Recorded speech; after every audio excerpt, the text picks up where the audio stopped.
Navigating the world is a whole lot easier with a few different identities to choose from. Need me to come up with some for you? I can share everyone.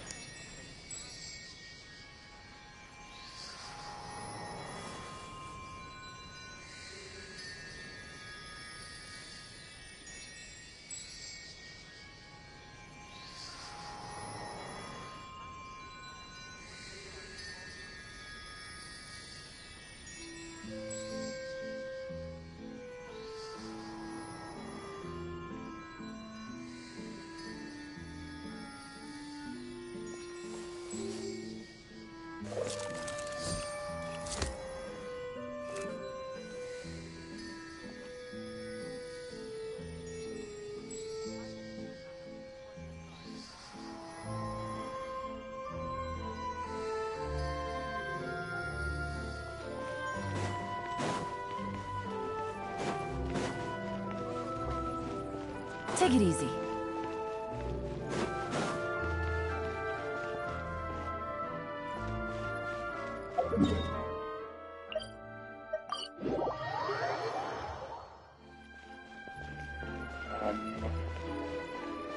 Hey, Mark. Can you like for me? And also, I wonder if you can work some people in here. I like one people. What do you say?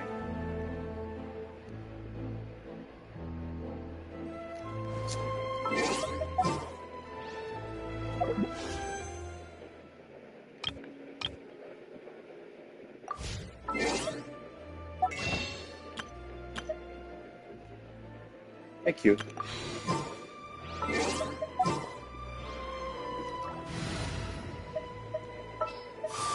This will be a productive part. I cannot believe you got her. Hey, Lady Panda, can you like and share for me?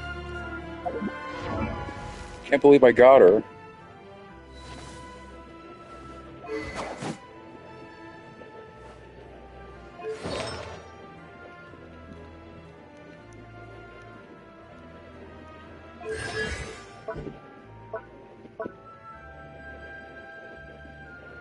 Look at this. What could the... My new character.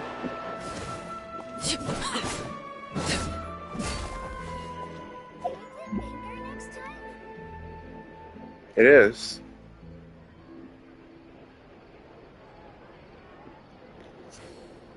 Alright, keep that liking and sharing going.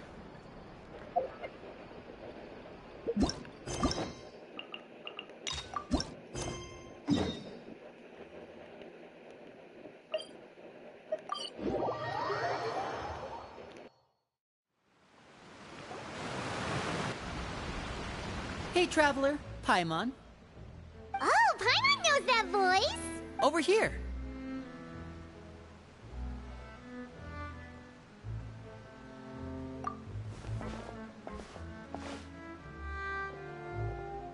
To borrow one of the more popular turns of phrase at the moment, this appears to be quite the fated reunion. Running into you two out of the blue like this has really made my day. I certainly wasn't expecting it. You can say that again. What brings you to Poisson? Wait, Paimon's got it! You must be here for one of your magic shows, right? Actually, we've run into a bit of trouble on the home front, so Father arranged for us to stay in Poisson for the time being. Oh, are Lynette and Fremine here too? Yep, along with most of the other members of the House of the Hearth. You may have noticed Poisson seems a bit more crowded than usual.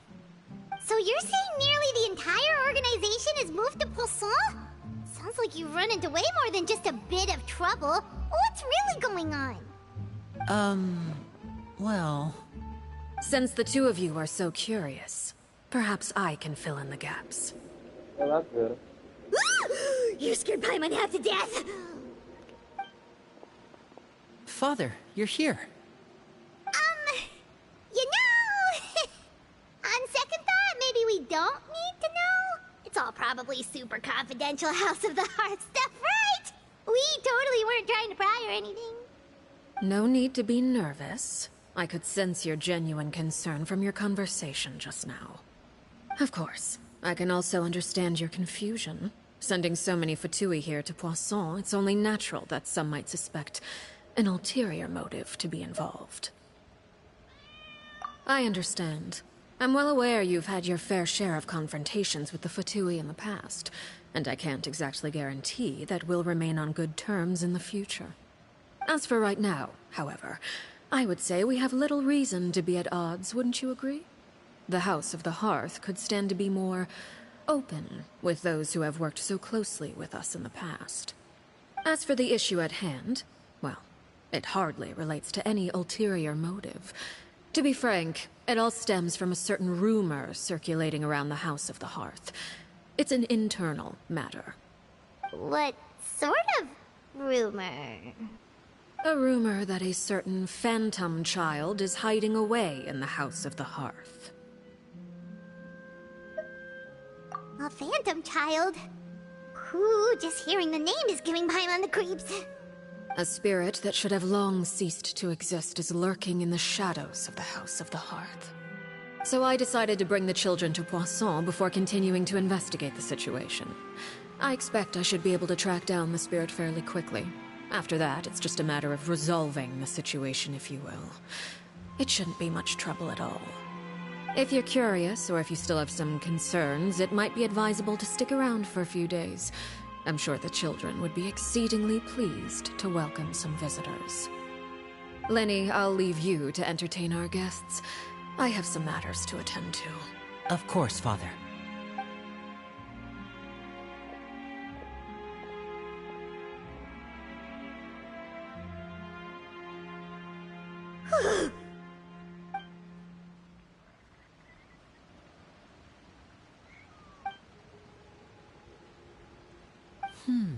It has Happy long Monday, been a Jan. dream of mine to invite Sweet you to day our of the week. home and introduce you to my other siblings. You're quite well known in the organization already. A lot of people have been talking about you, especially after everything with the prophecy. If you're willing, why don't you stay a while and have a little chat with us? Alright. We don't have anything else to do right now anyway. But let's be clear, we're just gonna be there as guests, okay? Don't get any funny... Oh, wait a second. For your guests, that probably means we'll be treated to lots of yummy food, right? Of course. During our stay in Poisson, we've been helping out the locals with some fishing. We bring in quite the bounty every day. In fact, today's the perfect chance for me to show you what I can do in the kitchen. Let's go. I'll take you to where we're staying.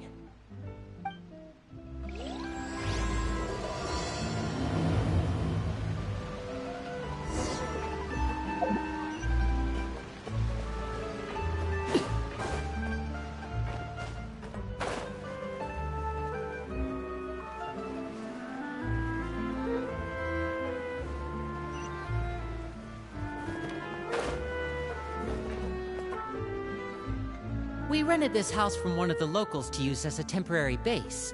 I'll come back later and tidy up a bit. After that, it should be all ready for you to stay in tonight.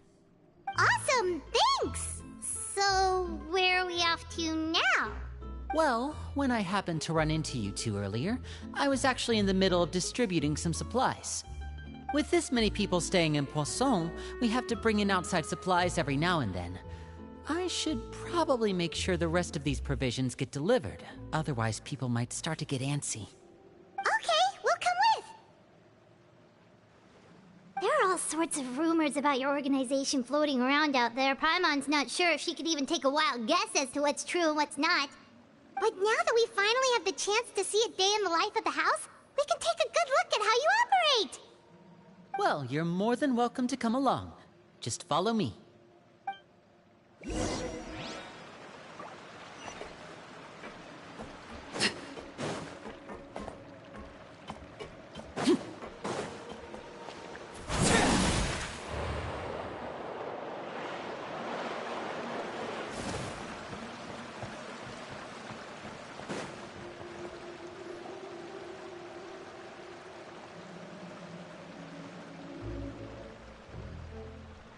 Linny! You're finally here. The supplies. I'm assuming you've... Brought them with me? Yep, here you go. Hello? Something caught your eye? It's the Traveler in Paimon! No way! Come here, everyone! Hurry! The Traveler and Paimon are here! One at a time, please. Don't crowd around them all at once. We don't want to scare off our guests now, do we? Oh, it's alright! Gotta say, Paimon didn't realize we were this famous. Of course! Father and Linny have told us so much about you. Father told us about how you helped Linny. According to her, you're a trustworthy friend. And as far as she's concerned, that's pretty much the highest compliment we've ever heard her give. As you can imagine, everyone's been very curious about you. I heard the Traveler is so strong that she can move a mountain with her bare hands. I heard Paimon eats so much that she can clean out the entire pantry at Hotel Tabor in just 3 days. Wait a second! That's the rumor you heard about Paimon? Oh, not cool at all! Oh, wait. When guests visit, you're supposed to give them gifts and stuff, right? Oh, we don't need something like that. Besides, we don't have anything to give to you. Come on, we insist. I can give you some of my new potions. Just pick your poison. And by that, I mean medicine or actual poison. I've got both. Huh? Or maybe Shaplo can teach you guys about stealth. He's super good at it. He's never been caught. Ah, now that's not a bad idea.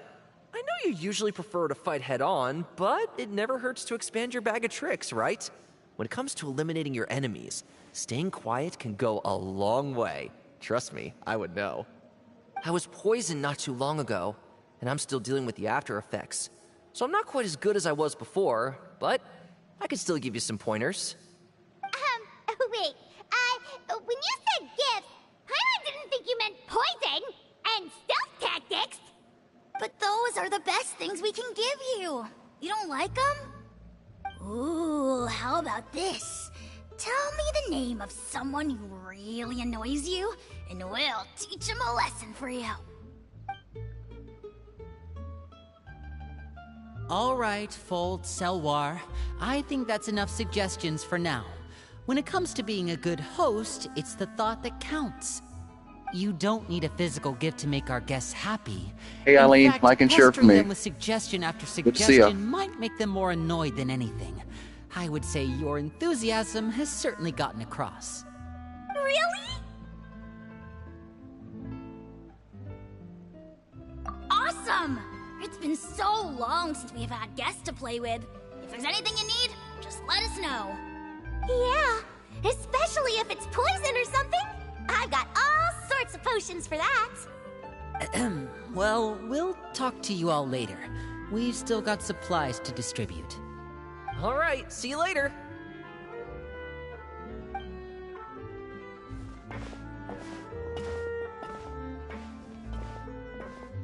Bye!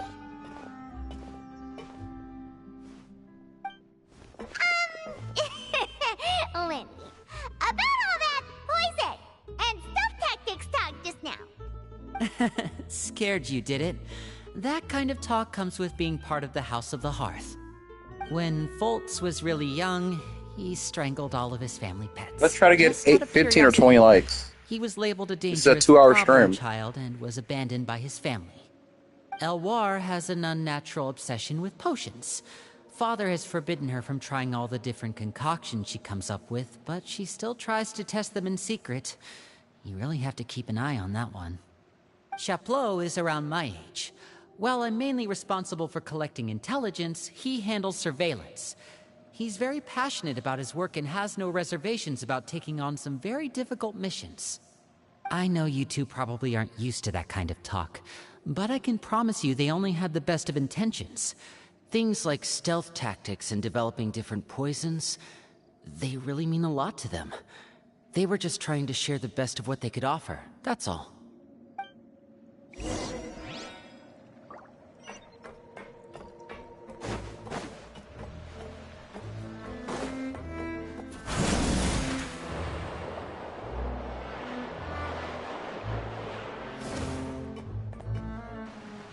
Filio, supplies are here. Thanks. And who are these two? Outsiders?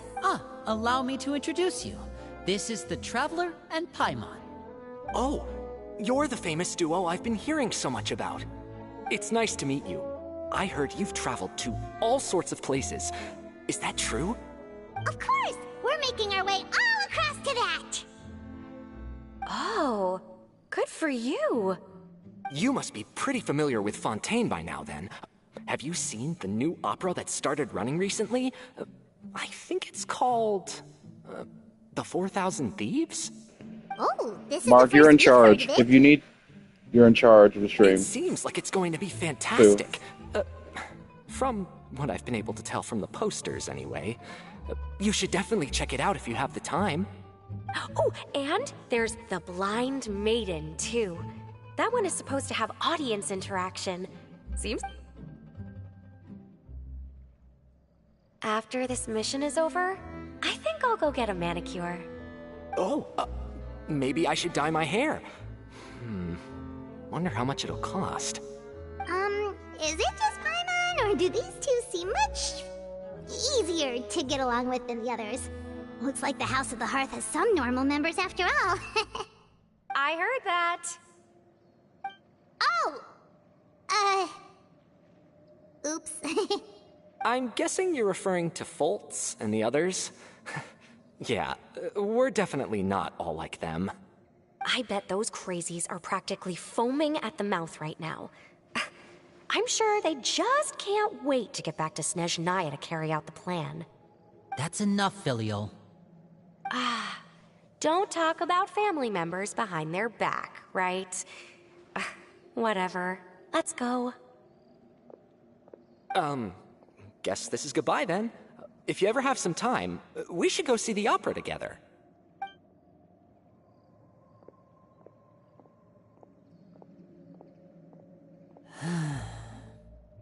Hey, Annalyn. Well, that's it for the supplies.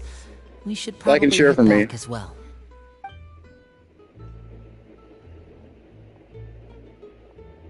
Well, they didn't seem too happy with each other. Seems like there could be something more going on here. Soon I'm gonna have to get lots of these mods away.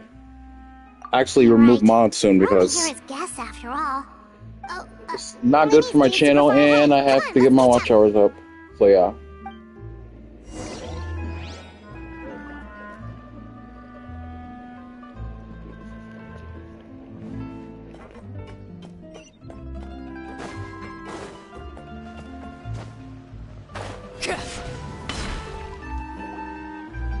So, what do you think of the members you've met so far? Well, Father is always encouraging us to be strong-willed and independent. So if there's one thing we've got, it's people who aren't afraid to speak their mind. Well, I should probably get cooking. Wanna join? of course!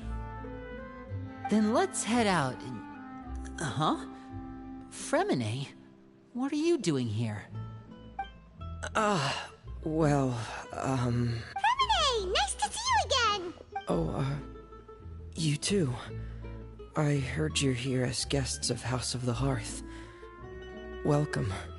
We were just going to make some food. Why don't you come along?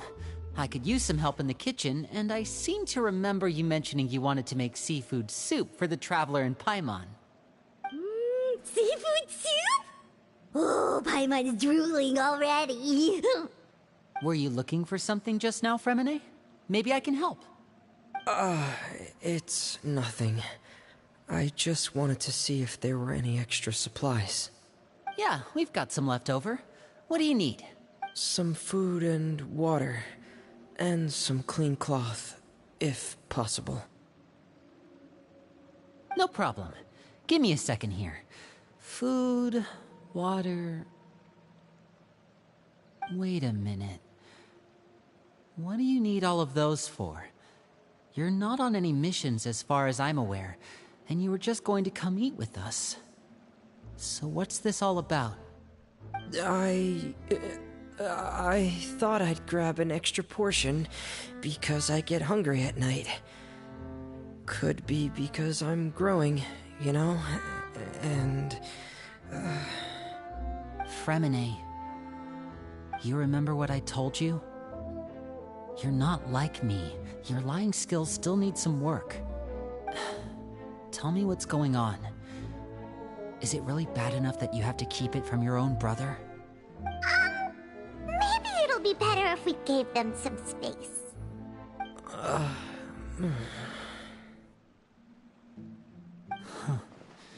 This is the first time I've seen that kind of look on your face.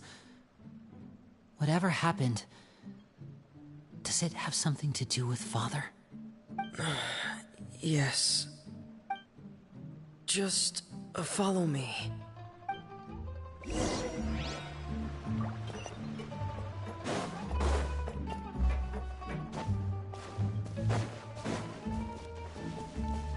Thank you. You're back! Oh, and you've brought some friends with you this time. Hello, my name's Linny. I grew up in the House of the Hearth. And you are? Hi, Linny. I'm also a child of the House of the Hearth, just like you. You can call me Clairvy. Clairvy? It's nice to meet you. Does that name ring any bells, Linny? No, not at all. That's not a name we have on our roster, I'm sure of it. What I'm not sure of, though, is how she managed to sneak in. She must be the phantom child Father's been searching for. From the looks of it, I'm guessing you were the one that found her, Fremine. You, haven't told Father, have you? No, I haven't told anyone. I've just been keeping her hidden. For how long? Hey, Ennis and About Taisei, like and share for me. now. So ever since we got to Poisson, then, do you have Like any and share for idea me. what you're doing? I know what I'm doing. Really? Because from where I'm standing, it looks like you're hiding the very person Father has been trying to find. If Father finds out about this, everyone involved is going to be punished. You know the rules of the house, Fremine. Oh, 6 people. I know you do. Father I doesn't just tolerate tell any them like form last of time. betrayal. So why are you doing Like and this? share, everyone. I've thought it through. And I just can't hand her over like that. Linny, don't you remember last year? Sheplo nearly died after getting poisoned during that one mission. He wasn't able to get back before the poison started taking effect, and not a single person was there to help him. That night, while I was sleeping, I heard a voice telling me to go save him. I opened my eyes, but I couldn't find the source of the voice. I thought maybe I was just hearing things, but I went to look for him anyway. Luckily, I got there with enough time to save his life. That feeling of being haunted, of hearing voices, it's happened many times in the House of the Hearth. I'm sure you've noticed. So what you're saying is, that was her? She was the one who spoke to you that night? Unless there are other spirits roaming around the House of the Hearth, I don't think there's any other possibility. If Clairvy were our enemy, it wouldn't matter whether she was a spirit or an actual child. I would have acted without a second thought, because that's what Father ordered us to do. But she's been living with us, helping us from the shadows all this time. I think that makes her family. I couldn't just hand her over to be dealt with. Not when there's so much we still don't know. So what's your plan then? You can't keep her here forever. Someone is bound to find out eventually. I haven't thought that far yet. I don't want to disobey an order from Father, but I also don't want to put Clairvy in danger. Come with me. There are a couple things I'd like to say to you in private.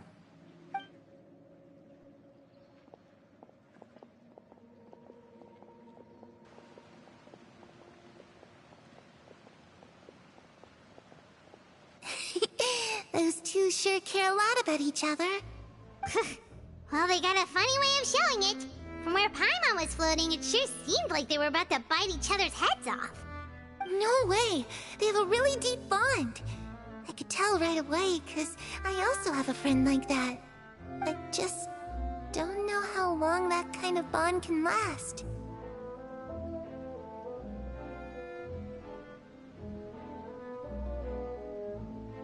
The darkness in the house runs deeper than you can imagine.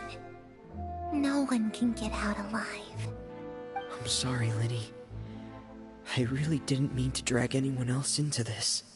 Oh, really? You didn't mean to? 'Cause I, for one, wish you did. Huh? What do you mean? You know, when we were younger, you didn't call me Lenny. You called me brother, just like Lynette. We grew up together, the three of us. We were all orphans, all rescued by father. Of all the siblings in the House of the Hearth, I think our bond was the closest. Later on, when you started calling me Lenny, I wasn't actually surprised. After all, Lynette and I are related by blood. We've had to depend on each other to survive long before we joined the house. Lenny, The darkest and most difficult moments of my life happened before you and I had ever met. I'm sure that's true for you as well. Even so, Fremine, we've stood by each other for all these years now, and to me, that means more than blood. You and Lynette are the most important people in my life. No one can replace you. So I won't let you face anything alone. Not if I can help it. Oh, looks like things are getting kinda heated between Lenny and Fremine. Maybe we should go check on them. Oh, it's raining.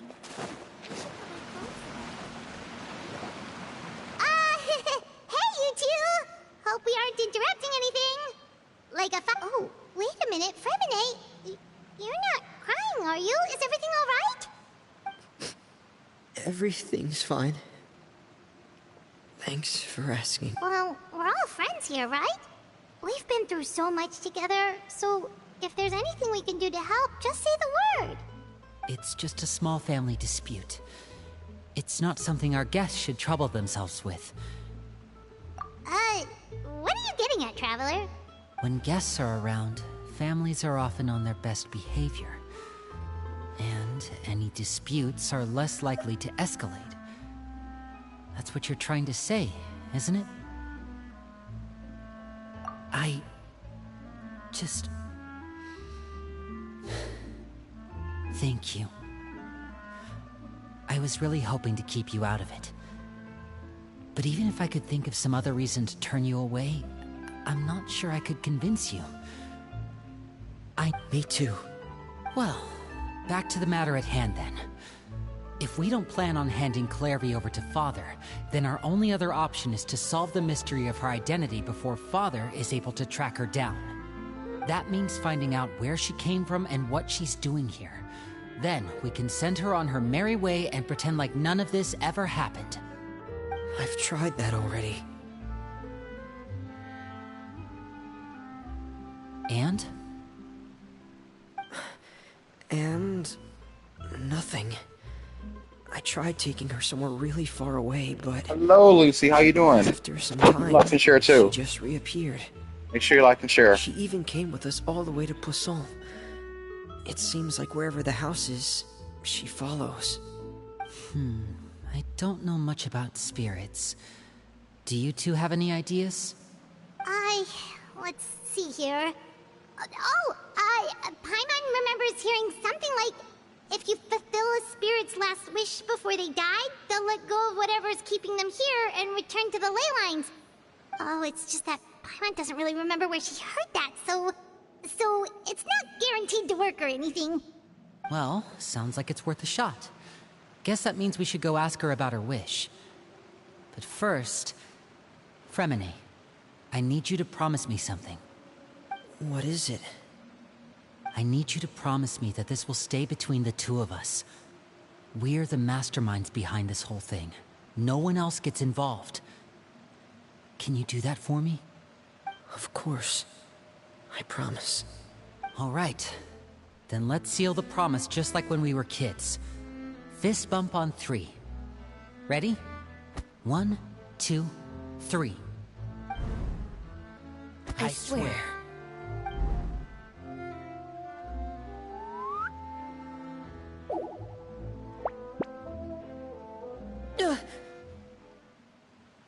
Whoa!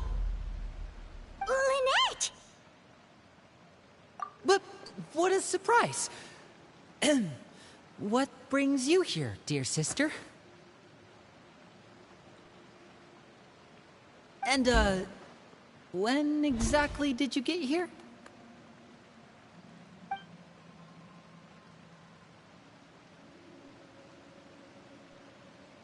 You're an idiot, brother. And you too, Fremine. You 3, Traveler. And you 4, Paimon. Wait, what did we do? I've seen Clairvy around the House of the Hearth before. I hadn't seen her in Poisson, so I figured she must not have come with us. But it turns out, you were just hiding her. I heard you talking about your plan. Rather than steering clear of the situation, I'd rather fully join in. She called them idiots. Crazy. If you don't agree, I'll have no choice but to report everything back to Father. Simple as that.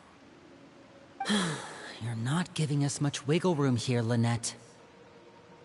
Well, I guess we're all in this together then.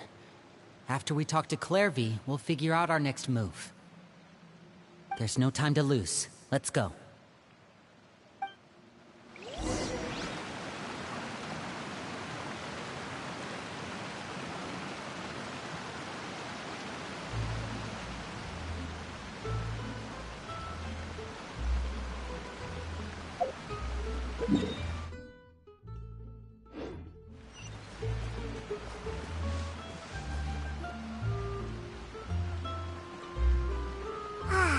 I'm full.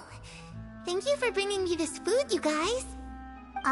She said she's full, but the food doesn't look like it's even been touched. Is that lasagna? Looks delicious. That's right. Based on what I've been able to observe, it doesn't seem like Clairvy can interact with the physical world at all. Still, when she's presented with food, she'll always linger around it for a good little while.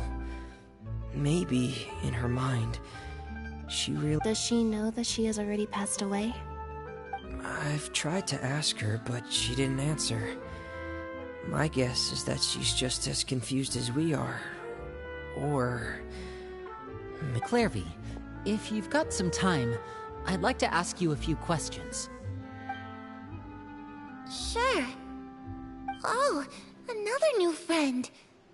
Hi, I'm Clairvy. Hello. Clairvy, how did you join the House of the Hearth? Huh? Isn't it the same for everybody? The knave brings you here and then you can't leave. It's just that your name, it's not on the roster. And I've never seen you before. The roster? Oh, I get it now. I think there might be some things you don't know about this place. The people in charge, they're not as nice as they look. They say they keep a roster, but it's not complete. There are a lot of people who aren't on it, and never will be. In this house, some people are family, and other people are just test subjects. Those kinds of people aren't ever going to get a place on the roster, unless it's the roster of people who've been executed. Wait, does that mean the knave... She... Is there anyone that can vouch for you? Perry. She's my best friend. She's the only one I trust in this place. Have either of you heard of that name before? No. Me neither. Clairvy, Perry. Neither of those names are on the roster. But it seems like she's telling the truth. Either that, or this kid's already got a bag of tricks bigger than mine. Maybe we should try a different approach. Clairvy, do you have a wish? A wish? It can be anything you want. Just imagine. It's your birthday, you're blowing out the candles, and your wish is...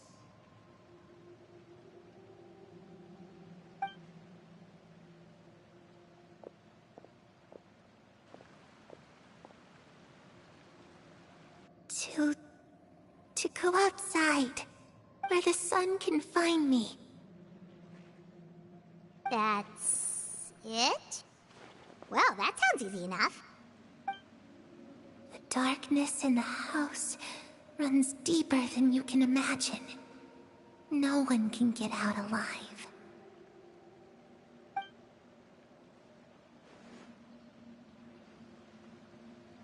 Okay, time to divide and conquer. Listen up, I've got a plan. I'll try and find a way to use basic illusory magic to take Clairvy outside and bring her somewhere with sunlight. Lynette, try and find the list of executions that Clairvy was talking about, and see if her name is on it. Fremine, you stay in Poisson. We can't be the only ones who've had run-ins with Clairvy. I need you to collect intel on everything she's said and done. Understood. I'll try my best. What about us? What should we do? I really appreciate your willingness to help, but this is a family matter. I don't want to drag you in too deep. It's too risky. Let me think. Since Father considers you to be guests, maybe you could stick by her side for a little while. You don't need to do anything except keep up some nice, casual conversation. Ah, Paimon gets it. You want us to distract her. I'll give you a magic bird.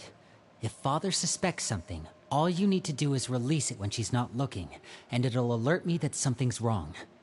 Of course, that's only as a last resort. If Father doesn't seem to notice us, there's no need to make contact. We'll reconvene here tonight after all's said and done. If the worst-case scenario happens and we're discovered, just tell Father everything. You too. Okay, this is where we part.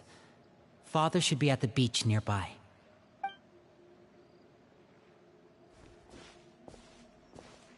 I really hope this goes well. No, it has to go well. That's the only way this can get resolved.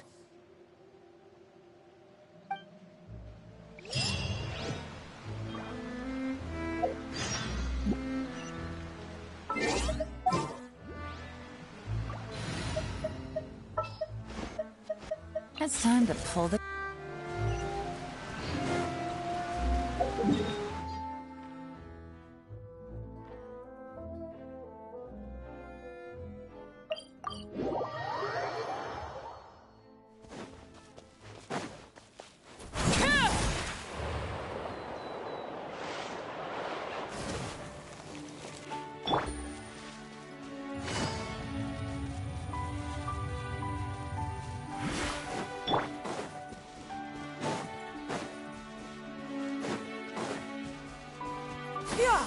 Skyward!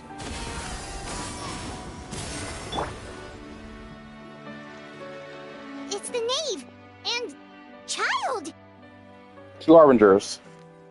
Hey, aren't you supposed to be in Snezhnaya recuperating? What are you still doing in Fontaine? Oh, it's you two. I didn't expect to run into you here. I was unconscious for quite a while after the fight in the Primordial Sea. After I woke up, I realized I was being taken back to Snezhnaya, and well, I couldn't have that now, could I? Not when I've still got unfinished business here in Fontaine. So, I mustered up all my strength and made the journey back on my own. What sort of unfinished business are we talking here? It has to do with Skirk, my master. I really wanted to meet up with her, but by the time I got back, she had already left. I still have so many questions for her. Without any other leads, all I could do was ask the knave to help me track her down. She must have left behind some traces from her time in Fontaine. Oh, okay, so have you found any clues? Unfortunately, no. While the House of the Hearth is adept at collecting all manner of intelligence, certain existences can still manage to escape our purview. Basically, unless Master feels there's a need to meet with me, she's not going to be found. But that problem has an easy fix. I just need to become stronger, and then... Paimon thinks you should focus on getting better first. The worst of it is over. It's all thanks to that one kid from the House of the Hearth. Elwar, I think her name was. She gave me a bunch of random potions to drink. They didn't go down easy, let me tell you. Pain and chills all over. But they really did help speed up my recovery. And that's good, because it looks like I really do have to head back this time. The old man's been putting the pressure on me. He sent someone to tell me I'm needed for some sort of project. Project Stuja? Yeah, that's the one. I heard Regrader's involved too.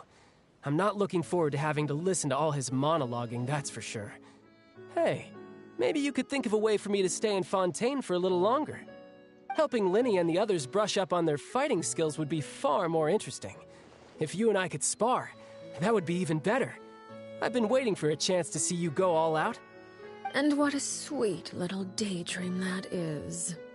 But I also have a role to play in all this. I'll be leaving Fontaine shortly as well.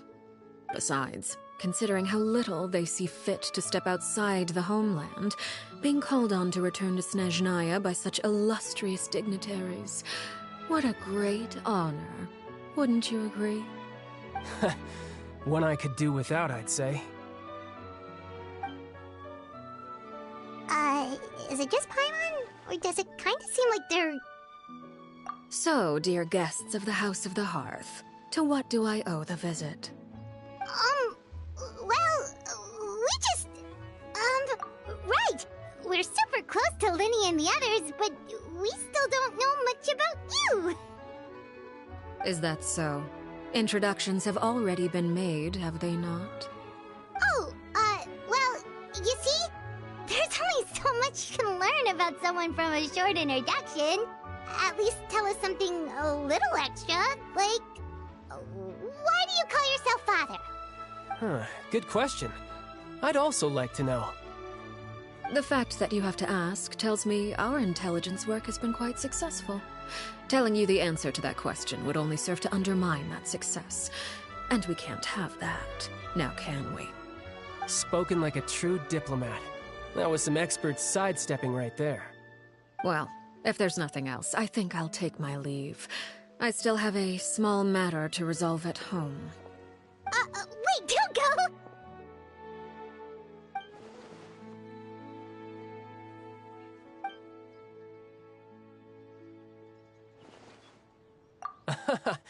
I'd also like to hear the answer to this. I've met some of the members of your organization, and they all seemed like really good kids. They actually reminded me of Tonya and Tusser. Which, by the way, if you ever betray them, I'm just letting you know, I won't let you off easy. And why would I betray them? Well, you've already betrayed the House of the Hearth once, haven't you? At least, that's what I heard.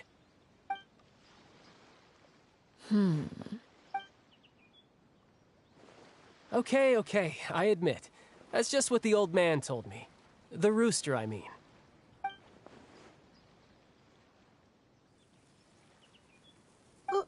Wait, did you really do something bad to those kids? Never mind what I've done. I'm more curious as to what the mighty rooster had to say. Care to enlighten me? Well, nothing much. Just some stuff about you taking out many other members of the House of the Hearth, and even going so far to attack your own family. I see. Oh, based on your reaction, I'm guessing it's all a bunch of lies. Hardly. I don't appreciate his particular turns of phrase, but I suppose he didn't say anything untrue. Although, it would be more accurate to say that there is a certain level of prejudice involved, but I don't intend to clear that up just yet. Prejudice has a funny way of concealing the real truth behind certain things, an attribute that I find to be quite advantageous. Call yourself a Fontainian, for example, and people will assume all sorts of things, when the real truth is that this is simply the land where I was raised. Huh? You're not actually from Fontaine? But then why did you try to help out with the prophecy and everything? I was trying to protect the children born in Fontaine. Claiming that I myself was a Fontainian simply made it easier to operate. People would hardly suspect a fellow Fontainian of having any ulterior motives. Who wouldn't want to save their homeland after all? The primordial sea wouldn't have any effect on me, but it would have caused great harm to the House of the Hearth. Well, you wanted extra information, didn't you? There you go. I hope that satisfied your curiosity.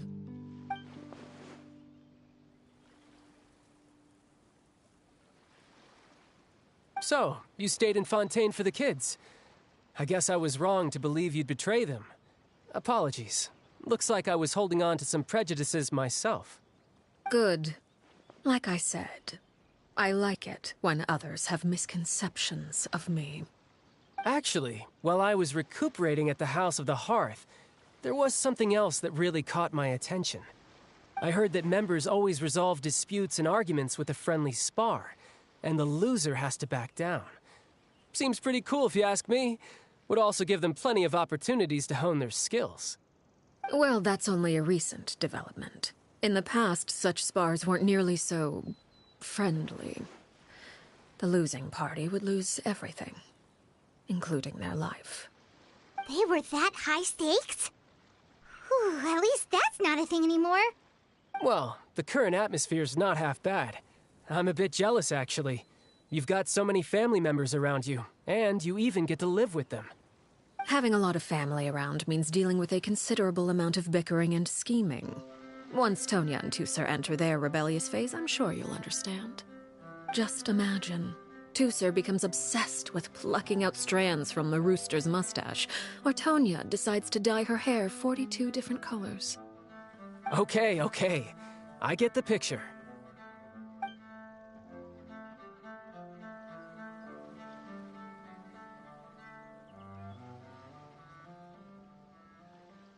Well, would you look at the time? I should probably get going. Traveler, Paimon, I'm not sure where our paths will cross next, but the next time we run into each other, we should definitely try and find some time to spar. Again, maybe this is a conversation we can have when you look less like you're gonna keel over. All right. Well, thanks for everything, Arlecchino. No thanks necessary. You also played a part in obtaining the Gnosis. I would say we can call ourselves even. I like the sound of that. Well, I'm off. See you all some other time. We should probably get going too. Do you want to head back with us? Oh? You want me to leave so soon? Oh, well, you see, I'm rather enjoying the evening breeze. If you don't mind, I think I'll stick around for a bit. I have some things to think about. Apologies for not attending to you like a proper host. Please forgive this slight. I do hope you'll have a pleasant stay. We managed to keep her distracted until nightfall. Good thing Child was there to keep the conversation going. You don't think she suspected anything, do you? Oh? You decided to stay a little longer?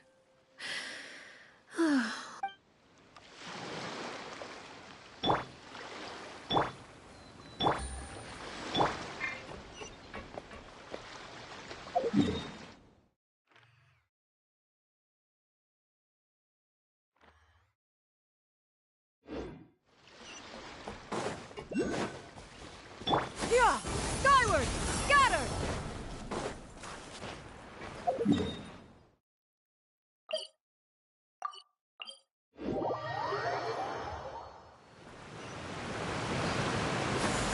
Skyward!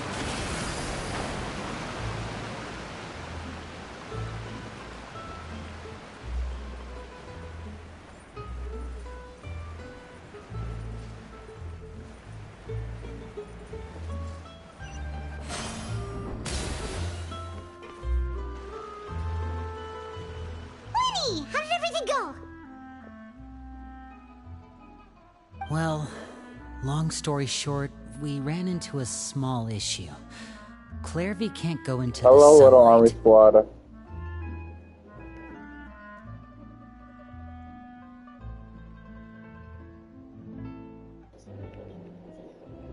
What do you say? And add me? Send me your UID. Everything was fine at first. She followed me up to the Send me your surface just UID. like I told her.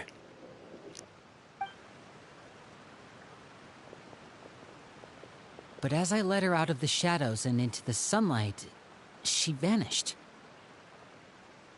I turned around and there she was, standing at the edge of the shadows, silently watching me. Huh. Maybe she's afraid of sunlight, or... No, it wouldn't be her wish if that were the case. Well, we could always try pushing her into it. Oh, true. I've pretty much tried it all already. Nothing worked. Eventually, the sun went down, so all I could do was bring her back here. How did it go with you, Lynette? Good. I've got the list. It's right here. Really? Well, what are we waiting for? Let's take a look!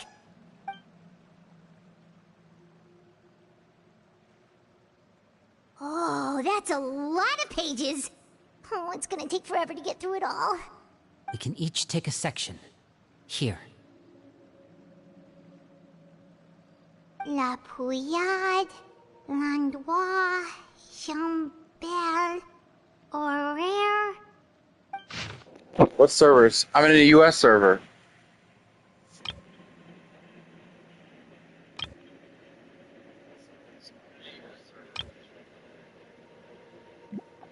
Oh, yikes. That Horaire guy has a huge scar on his face. He's kinda giving Paimon the creeps. I've met him before.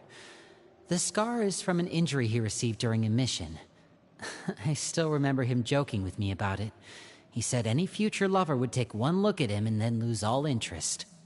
Did he say anything else? Well, I asked if there was someone he was interested in. He said no, and that's where our conversation ended. It was only later that I learned he really did have someone he liked. He risked everything to escape so he could be with her, but it didn't work. One day, Father asked to see him, and, well, I never saw him again after that. Wait, so that means the knave, It may seem cruel, but it's just one of the rules of the house. Betrayal is not to be taken lightly. We know too many secrets to come and go as we please. So, if you do try to leave, you pay with your life.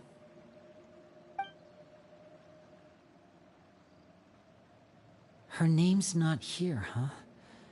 Well, that's not too surprising. It doesn't seem like this list is complete. It only contains records dating back around 5 years. Let's shift our attention then. Fremine, were you able to find anything out? Fremine.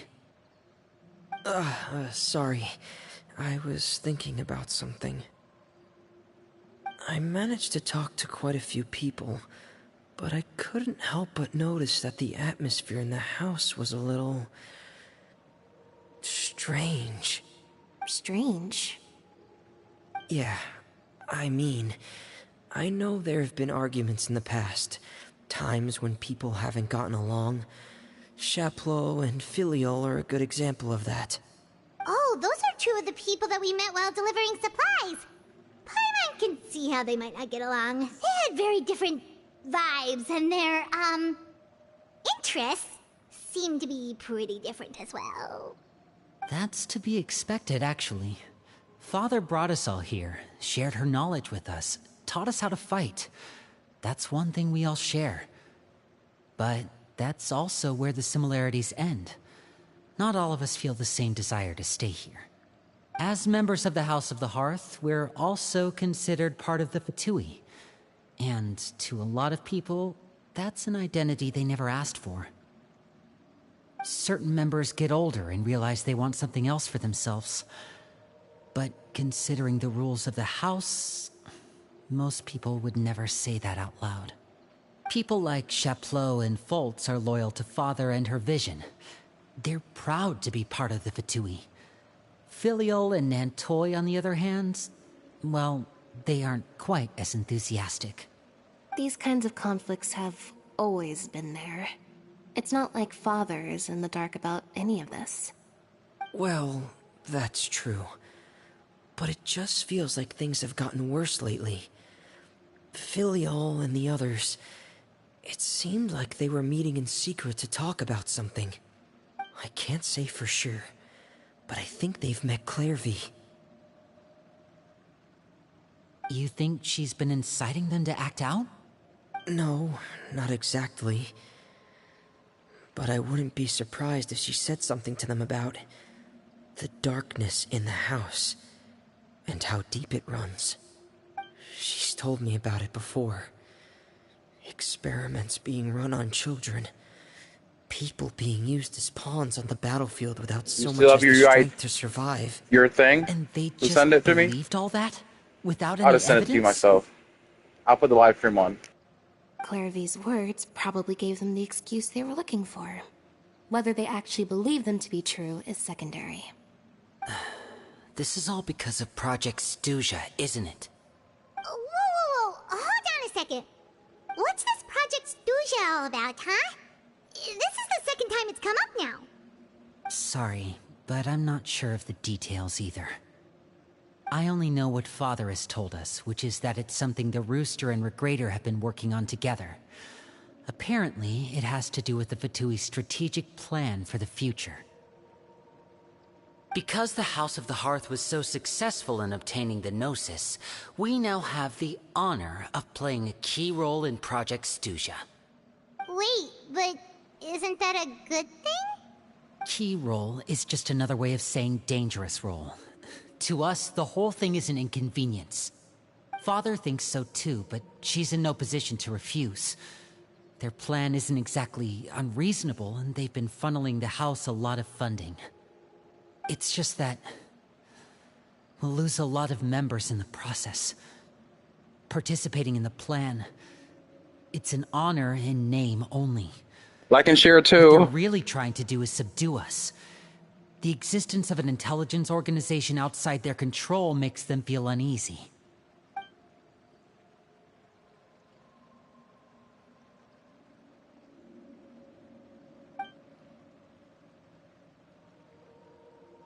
Okay, super complicated top secret Fatui business aside, what does all of this have to do with the conflicts you were talking about earlier? Paimon doesn't get the connection. External pressure has a way of exacerbating internal strife. You can't overlook the power of fear either.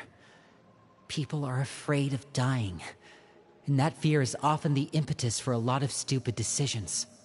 I thought resolving the Clairvy situation would make everything go back to normal, but it looks like things are more complicated than I thought. If we leave Filial and the others to their own devices, Thank you. sooner or later, We can only focus Let on me add one you right now. situation at a time, brother. You're right. Even if we confront Filial and the others, it won't do any good. It might even make matters worse. We should focus on Clairvy for now. Well, it's getting late. We should head back and get some rest. We'll try again first thing tomorrow. Lynette, you stick with me this time. Fremine, keep a close eye on Filial and the others. Make sure they don't do anything they'll regret. Good work today, everyone. Have a good night, and I'll see you tomorrow. I'm just unlocking this boss.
Skyward!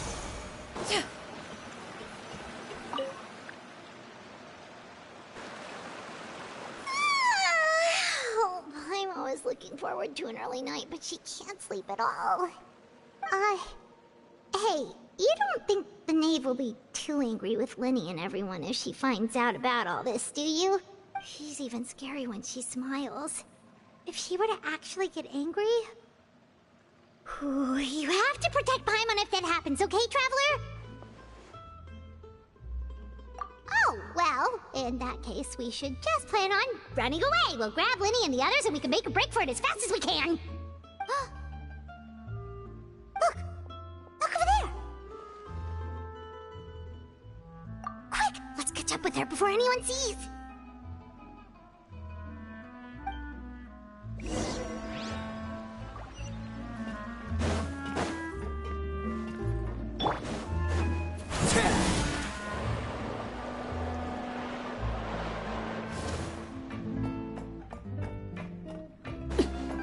Over there!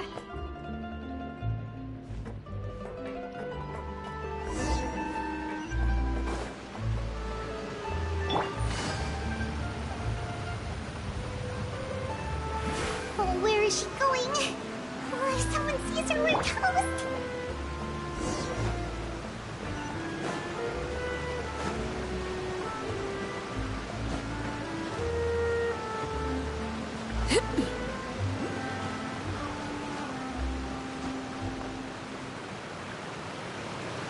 Oh, look! She stopped!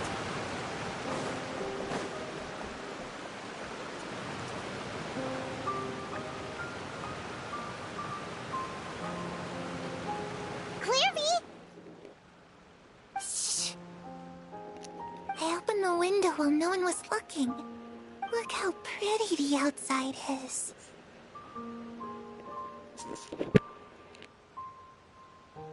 Alright, can you guys like and share as well? If only I could have No. more than this. Good to see you too. You probably think I'm being silly, huh? All this hopeless resisting. It's better to dream of what I could have than try to make it a reality, right? Please, help us get on the same page here, Clary.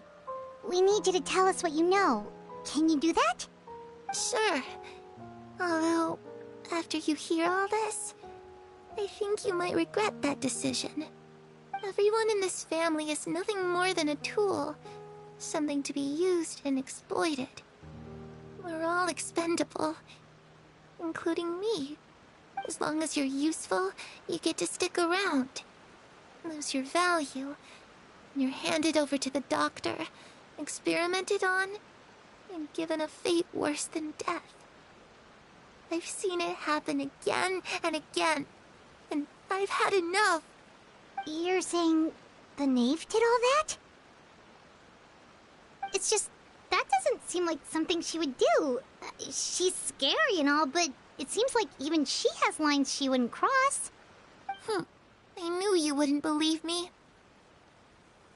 Everyone thinks she's a good person. They all think of her like a real mother. Mother? But she doesn't deserve that title. She's disgraced it and tarnished it. And if I had things my way, I'd never see her again.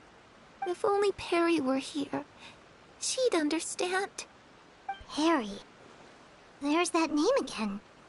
Also, Paimon's getting a strange feeling. It almost feels like she's not really here with us. Paimon can't tell if she's actually talking to us or if she's mistaken us for someone else.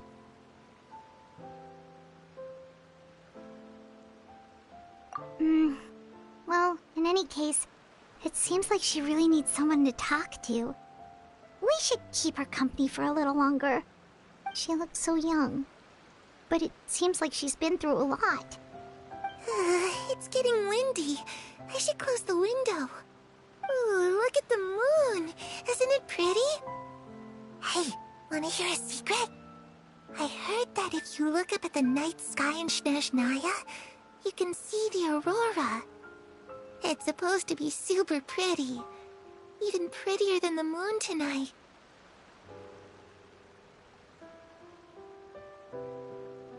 Perry and I promised each other that once we're older, we're gonna go see it together. But I can't find her. I'm worried she's also been... No, that wouldn't happen to her. She's special. Mother likes her a lot. We should really go talk to Mother, but we just fought. She doesn't want to see me, and I'm too scared to face her. What should I do?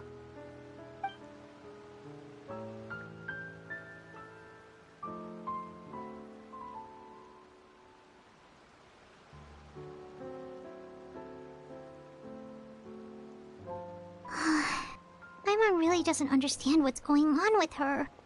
Well, let's head back. We've got an early morning tomorrow.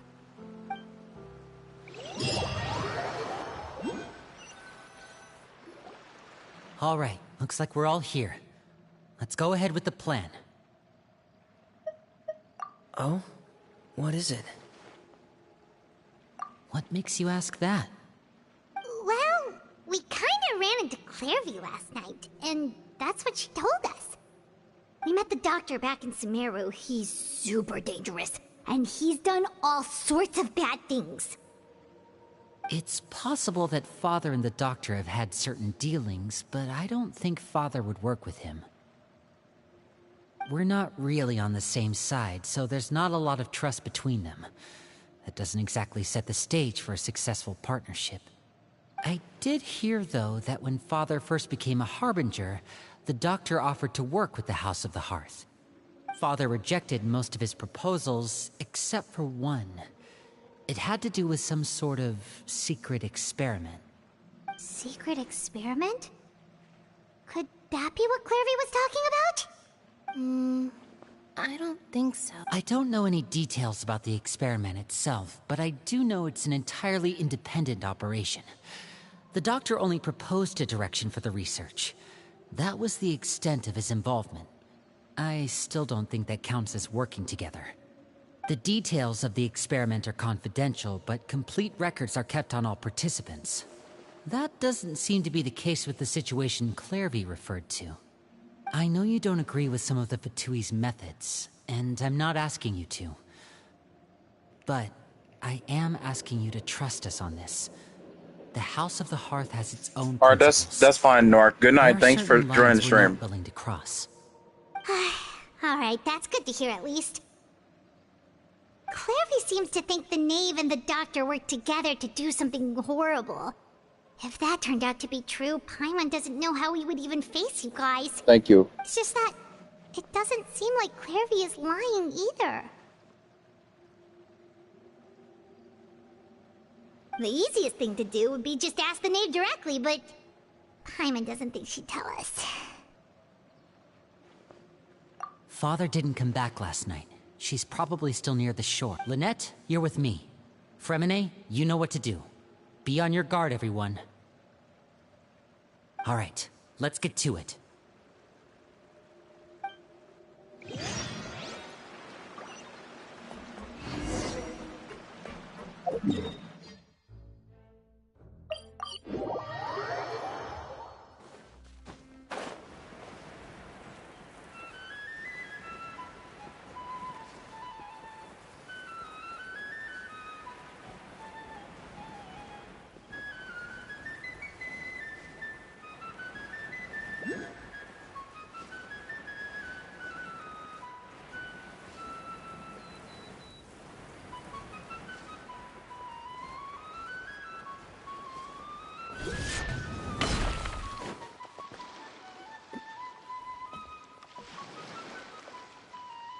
Ah, it's you two again. I must say, you look a bit pale. Did you have trouble sleeping last night? A little. Perhaps if you had less on your mind, you'd be able to absolve yourself of such troubles. So what are you planning to do now? Catch up on some sleep?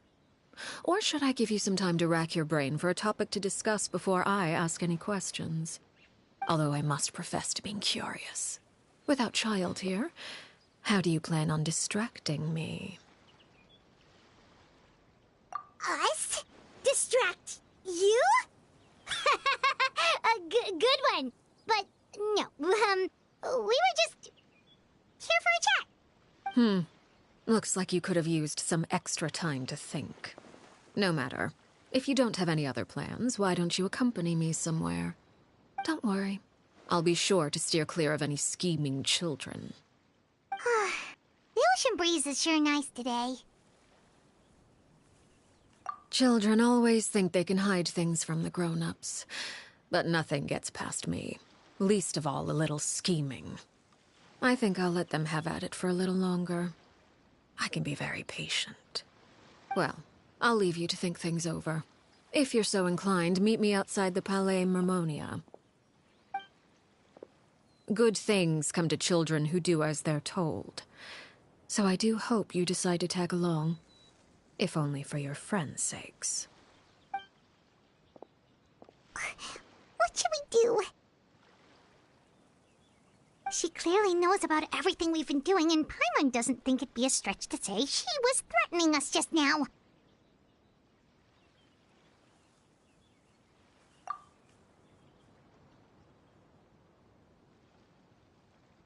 Oh, good idea. Hopefully he sees it in time. Well, we should probably head to the Palais Mermonia. Paimon doesn't want to find out what happens if we don't show up. Based on what the knave was saying just now, it sure didn't seem like it'd be anything good. Okay, then we probably shouldn't keep her waiting. It seems like Linny and the others are on thin ice, so let's do our best to not get them in any more trouble.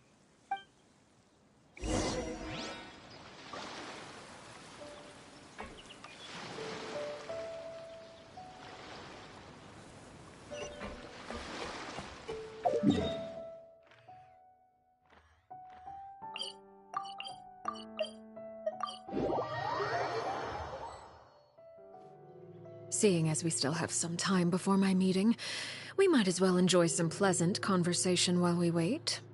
I'm glad to see you get along with my children. Being surrounded by good companions is necessary for a child's development. You're not planning on doing anything to them, are you? I assume you're referring to Linny, Lynette, and Fremine.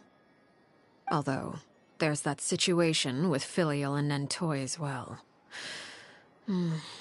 It appears quite a few people have been acting out lately. No matter. I'm not one to discriminate. All those who betray the house meet the same fate. There are no exceptions. Does that mean you're going to kill them?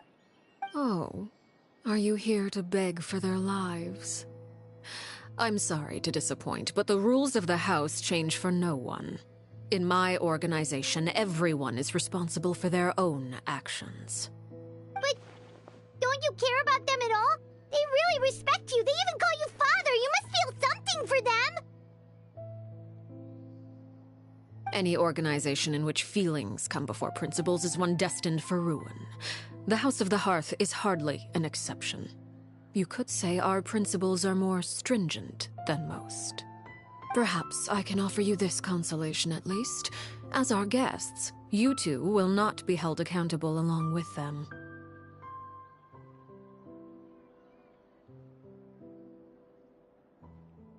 I would imagine Linny, Lynette, and Fremine will be able to keep their lives. As for Filial, Nentoy, and the others, I'm afraid there's little I can do. They can try to escape, but once you know our secrets, there's no getting out alive. But that's awful. Ah, you seem concerned. Out of consideration for my guests, I suppose I could turn a blind eye for a little longer. If Linny and the others manage to dispose of Clairvy in the meantime, all evidence of their wrongdoing will be lost. In that case, I could hardly punish them for something I couldn't prove. If their efforts are unsuccessful, on the other hand, all will be held accountable. And the punishment will be severe. Of course. Oh, and here. I believe this belongs to you. Do try and keep better track of it next time. It takes a considerable amount of time to train a bird like this. It would be such a pity if you were to lose it. Permanently. Wait, where did you get that? Well, I'm afraid that's all the time we have to chat. Now, for the matter at hand. I asked you to meet me here because I have business at the Palais Mermonia. It has nothing to do with you, but I think it would be prudent for you to stick by my side for the time being. There will always be time later to run off and tell Linny what you've learned. Well, time to go. Looks like we wrapped things up just in time.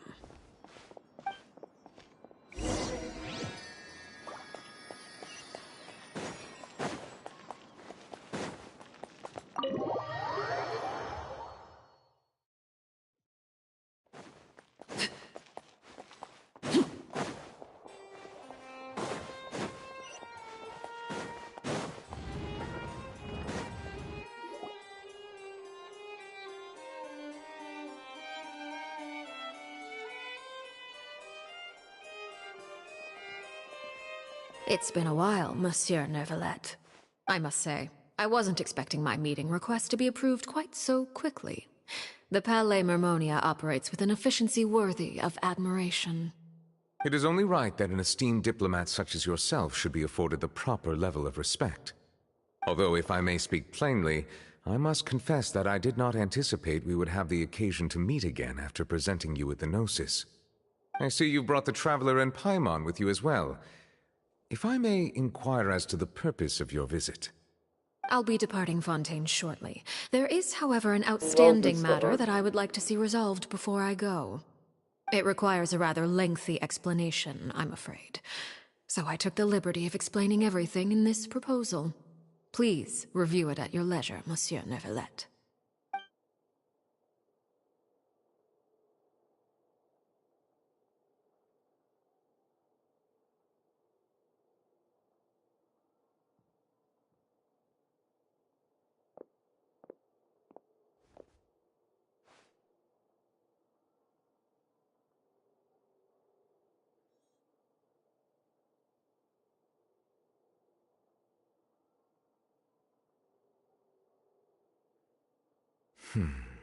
I understand your request.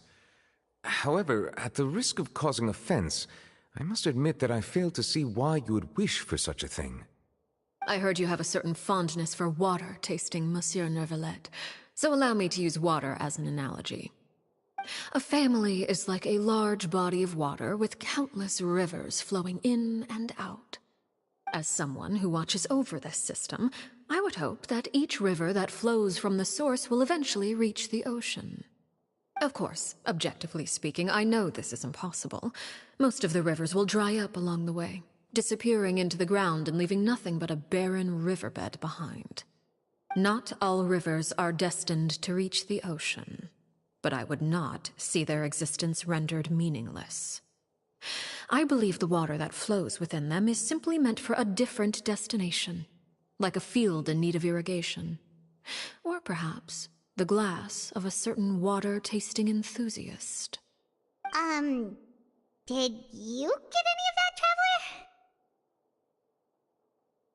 Your words paint an optimistic picture indeed. Allow me to remind you, however, few among us are willing to sip from a glass filled with tainted water. It may have been tainted at one point in time, but not to worry. I'll make sure it's strained of all impurities and returned to its cleanest form.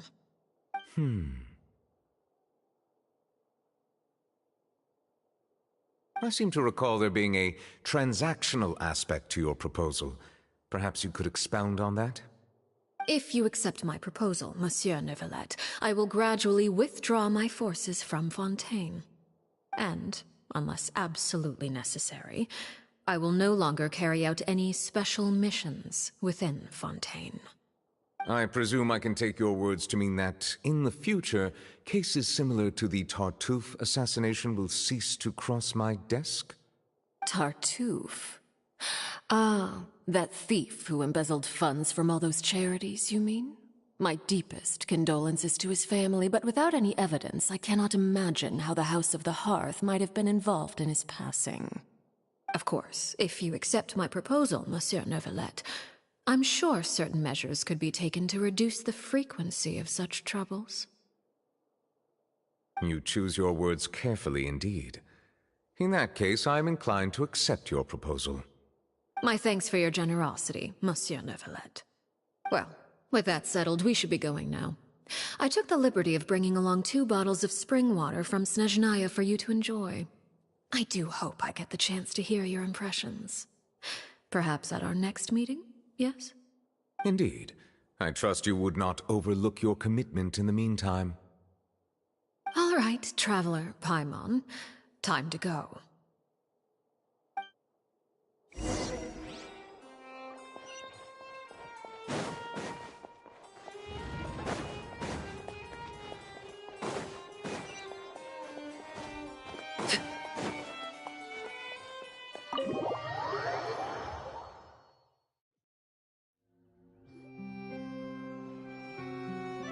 So, what exactly were you talking about back there?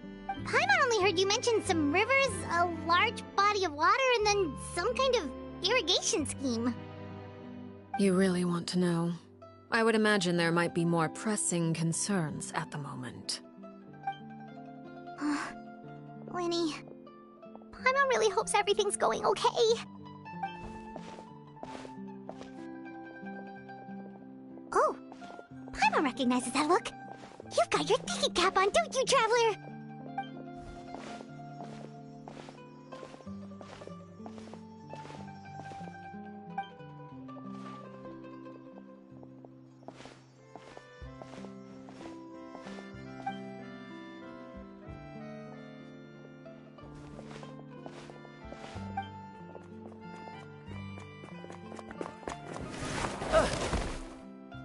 Collide. Oh, shoot. Are you alright? Oh, jeez. I'm so sorry. I was so focused on selling these papers, I wasn't looking where I was going. Well, let me make it up to you at least. Here, take this paper. On the house. Oh, you don't have to give us anything. Please, I want to. It's not like I'm short on supply.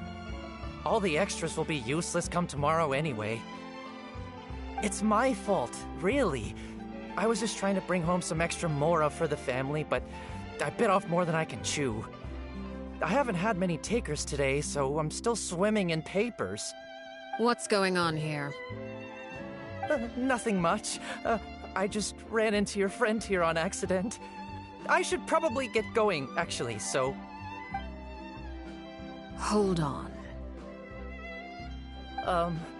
Of course, I'm happy to compensate you with mora, it's just... I don't have any on me at the moment.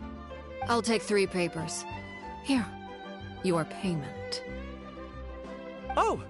Thank you for your patronage. May the Archons bless you with good fortune. If only I had the chance to run into such generous customers every day. I should probably just take on a smaller inventory though, right? I'm getting married soon, so sometimes it's hard to not get ahead of myself. Anyway, I should head out. Goodbye! Well, now that my affairs are settled, we should take the boat back to Poisson.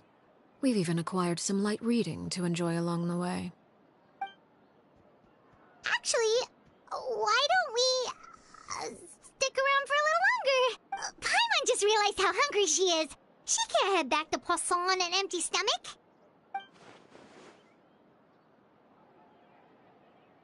It appears you two are under the impression that delaying our return will somehow alter the situation in your favor. I'm sorry to ruin your fantasy, but your efforts are meaningless. That being said, I could be persuaded to give Linny some extra time. I just have one condition. If you agree to my request, I'll even answer some of your questions. You're quite curious about Clairvy, are you not? And my relationship to her. Wait, why are you being so generous all of a sudden? You're not gonna ask us to do something bad, are you? You overestimate yourself. You don't have the talent for bad things. Then what can you possibly... The most important consideration in a negotiation is that both sides receive something they want. Demands and threats only get you so far.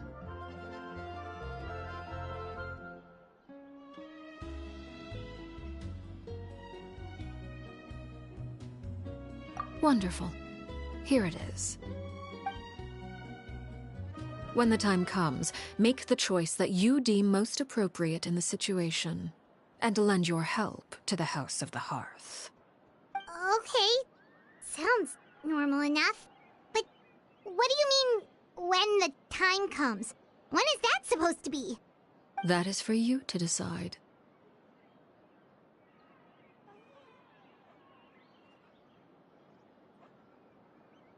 Then we have a deal. Follow me.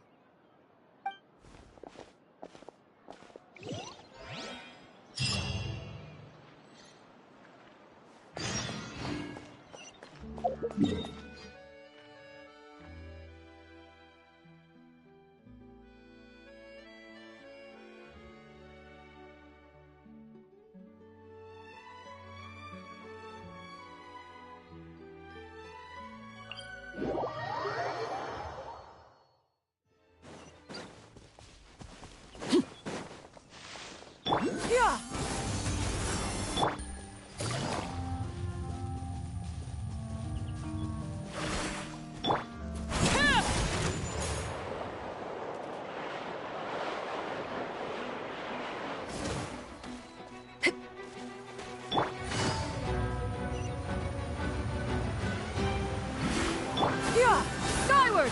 Scatter!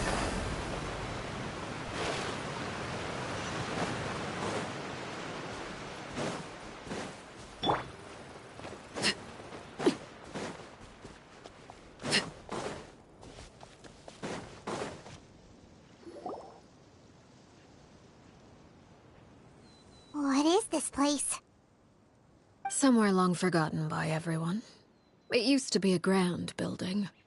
Now it's nothing more than a pile of rubble. No one comes here anymore, nor does anyone care about what once happened here. Although, this place does have something to do with the story I'm about to tell you. It was before I became a Harbinger, and before Linny and the others joined the House of the Hearth. Due to certain events, I first killed Clairvy and then her mother. And this is where it all happened. You were the one that killed Clairvy?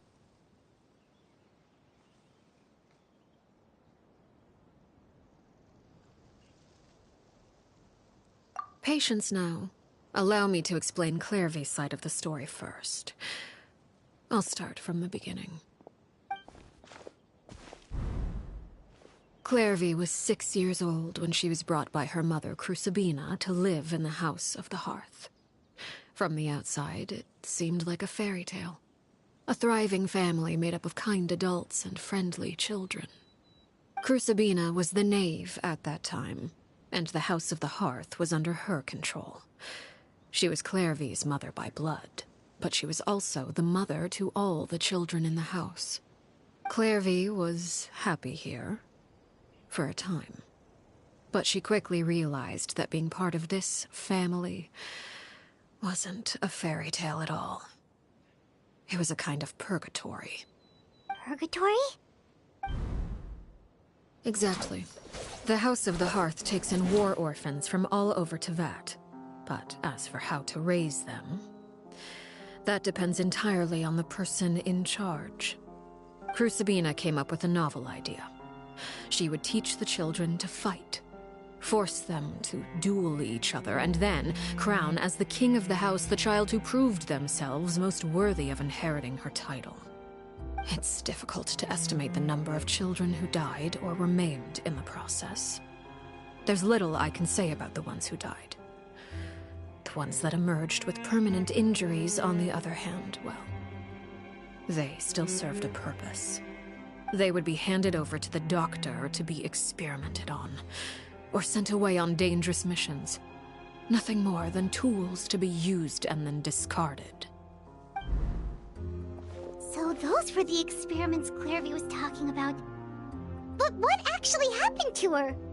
You said that Clairvy was Crucibina's daughter, so if Clairvy tried to convince her to stop what she was doing, Crucibina probably would have listened, right?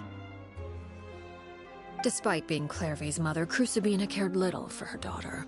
She forced Clairvy to join the House of the Hearth only as a means to demonstrate her own impartiality as a mother, to prove that she treated all her children equally. Clairvy did try to convince her mother to change her ways, but it was to no avail. After her efforts failed, the only other option was to rise up and try to fight back. Unfortunately, the other children had already been thoroughly indoctrinated into the illusion of happiness Crucibina had created. Of course, there was one exception. Someone Clairvy's age who knew the truth about the House of the Hearth. Her name was Peruere. Wait, the friend that Clairvy mentioned? Friend, huh?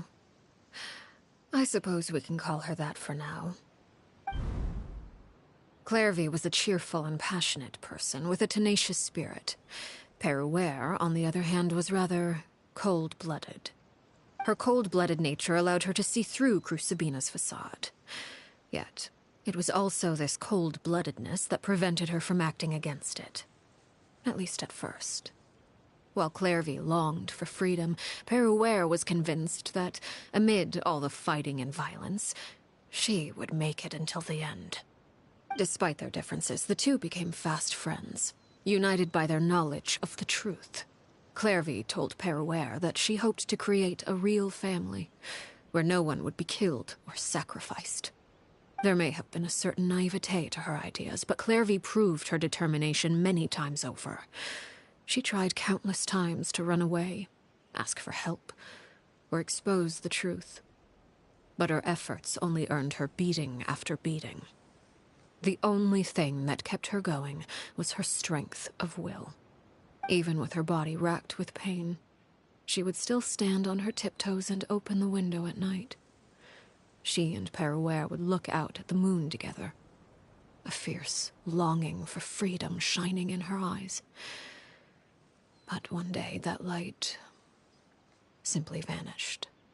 Oh no. What happened? Her hopelessness resulted from a culmination of things. 10 years had passed. 10 years worth of failure after failure. She and Peruere weren't children anymore, but finding any chance to escape still seemed as hopeless as ever. It was during this time that Peruere suggested a new plan. If escaping was out of the question, why not take down the very person sitting on top of this throne of lies? Mother herself. Clairvy rejected that proposal. She claimed that, as a famous harbinger, Crucibina possessed an unimaginable amount of power. Trying to kill her would have an incredibly low chance of success. Clairvy never gave another reason, but Peruere could see it written all over her face. Clairvy still thought of Crucibina as her mother. Killing her own flesh and blood was a line she couldn't bring herself to cross. If she couldn't escape and fight back, then only one option remained.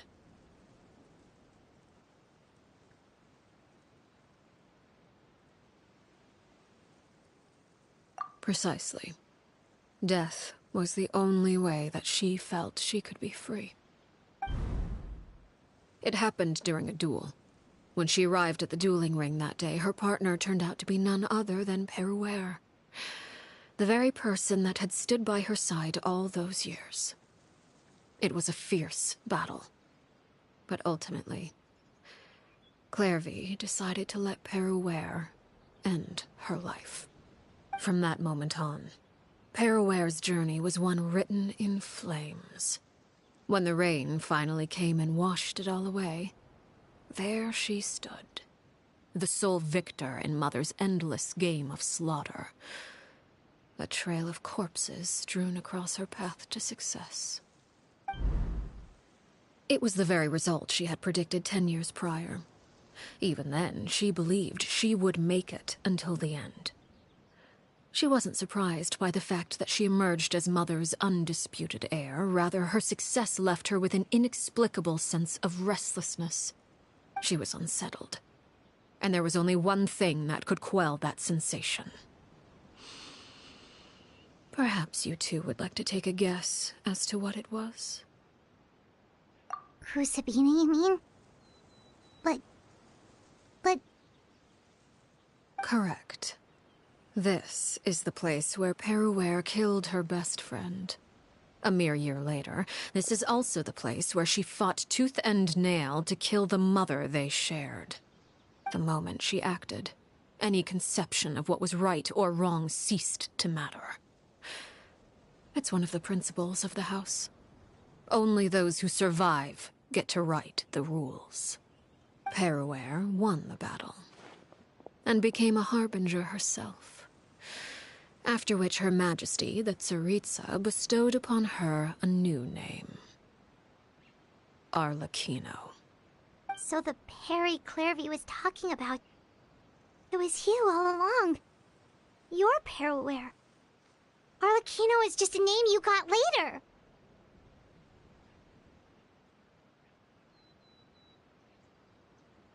I left that name behind long ago. I must say, hearing it now does bring back memories. After I defeated Crucibina, the moniker of Mother died with her. I chose to forego the title she called herself, and even chose to give up my own name. I rebuilt the House of the Hearth under a new identity. Not only as Arlecchino, but as father. And that is where the story ends. Any more questions? Yeah. Based on what you just told us, Clairvy wasn't a little kid when she was killed. So the Clairvy we met... Was she really a spirit at all? I suppose you could call her an illusion born of flame. Her existence is like ashes to a fire. Something left over in the wake of blaze and ruin. You see, a certain power runs through my veins. It's not unlike a curse. My flames leave behind shadows of anything they consume. Of course, the chances of those shadows morphing into a sentient entity are exceedingly slim. Clairvy is a very special case. Clairvy died when she was 16 years old, but what emerged from the flames was her 6-year-old self. Her appearance wasn't the only thing affected. Most of her memories were lost to the blaze as well. Memory is a mysterious thing indeed. Losing a portion of your memories will alter your sense of self. Lose 10 years' worth, however, and it would be like living in the past. Like returning to a version of yourself that... No wonder Paimon got such a weird feeling when we were talking to her. Perhaps I should put it this way. Clairvy is someone trapped in time. It may seem like she exists with us in the present, but she truly lives in the confines of her own past. So if all of that is true, then you must have known about Clairvy for a long time. Indeed. She's a rather volatile and unstable entity. Sometimes she would look after the children. She's even saved some of their lives. But other times, she would hide from me and become obsessed with revealing the truth about the house to anyone who will listen. Shadows don't have the capacity to learn or grow. Any new information they encounter is quickly forgotten over time. Your attempts to expose Clairvy to sunlight, they failed, yes? The reason is actually quite simple. In Clairvy's mind, the house is impossible to escape, and it is this very perception that traps her there. But no matter. All I have to do is kill her again, and all will be resolved. I don't anticipate so much as a single speck of ash will be left behind this time. Wait! Paimon can understand why you might want her gun, but isn't there another way? So what if she's trapped in her 6-year-old self? She's still your friend! At least talk to her first! It's too late for that. She broke the rules, and now she must be punished. That goes for Filial and Nantoy as well. She's had quite the effect on them. I hope you understand. The difference between Crucibina and myself lies in our formulation of the rules, not our policy for enforcing them. Upholding the rules without question is a trait we both share, because that is how a household should be run. Is this really what you want to do? Whatever could you mean? Don't you want to say a proper goodbye at least? Whether as a killer or as a father, there are two things that must be avoided at all costs: anger and sorrow. Anger makes you impulsive. Sorrow causes you to waver.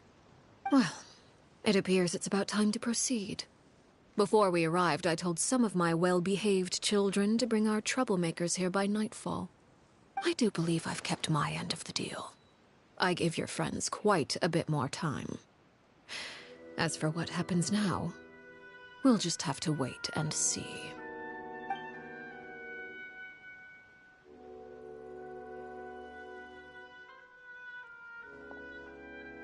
Here they are, Father. Ah, you gonna execute him? Seeing something like that would actually be a first for me. Lenny! I'm sorry. I heard about how you helped buy us more time. But I still failed. I couldn't find a way to fulfill her wish. Huh? Are you... Perry? Indeed, it's been a while, Clairvy. Perry! Shh, stay right there. I'm sorry to postpone our reunion, but first I believe certain scores need settling.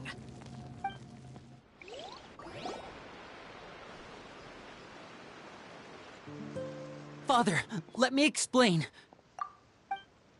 Out of my way. Father! You chose to conceal a threat to the house. And for that, you must be punished.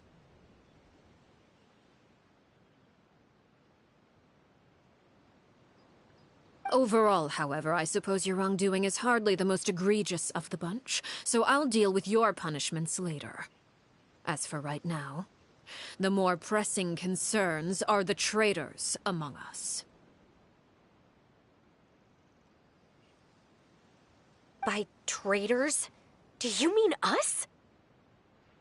Father, let me explain. We didn't mean to... Fultz, why don't you share what you heard? Yes, Father. Secret Midnight Meeting number 3. Participants: Filial, Nantoy, Sato, Toddy. Nantoy clearly said, "If only Father wasn't the one who took us in." Sato added, "I'm sick of this life. I just want to live as a normal person." Filial was the worst of them all. She called us crazies and said a bunch of mean things about Father. I did not! You're lying! Fultz is trying to frame us. It's not like I'm the only one who heard those things. After that, you and Toddy and a bunch of other people started talking about Clairvy. You were using all those things Clairvy brought up as an excuse to question Father. We're birds locked in a cage. The only way out is to destroy it. That's what you said, wasn't it? You little... You just want me gone, don't you? What did I ever do to you, huh? And you, Sheplo, have you forgotten who stood by your sickbed, watched over you, and changed your dressings? Come on, let's hear it then. You're wrong, Filial. We don't want you to die. You're our family. Liar. You wouldn't be doing this if that were the case. So we all live in the House of the Hearth. You know the type of work we do, Filial. A single betrayal can cost dozens of us our lives. It's not like it's never happened before. That kind of thing is hard to forget. That's why the House of the Hearth cannot tolerate any form of betrayal. Ever since we came to Poisson, you've had 7 secret meetings. A lot of the things you talked about really crossed the line. You've been spying on us for half a month? Wait a second. Now that I think about it, the move to Poisson was just a way to make it easier to spy on us, wasn't it? Because we... Filial, Nantoy, I'm sorry. I owe you both my life. I owe Clairvy too. If it weren't for all your help after I got poisoned, I wouldn't be standing here today. If this were any other situation, I would do anything to repay that kindness, even if it cost me my life. But... rules are rules. I'm sorry. My hands are tied. Why? Why? That's enough, Filial. We made a mistake, and we should own up to it. We broke the rules, plain and simple. And now we have to face the consequences. I'm sorry, Chapleau. Fultz. I'm sorry, Father. We accept our punishment. Chapleau, according to the rules of the House of the Hearth, how should these traitors be punished? All those who betray the house pay with their lives. And so it shall be.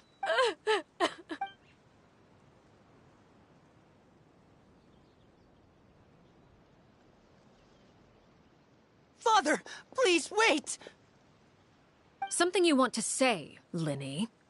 Please reconsider, Father. What Filial and the others did, does it really count as betrayal? We all come from broken families. From the very first day we joined the House of the Hearth, we wanted nothing more than to make it a real home. But the truth is, none of us know what a real home should look like. I'm not saying I have all the answers. All I know is this. Killing Filial and the others may uphold the rules, but doing so will only bring us further away from being a real family than we've ever been.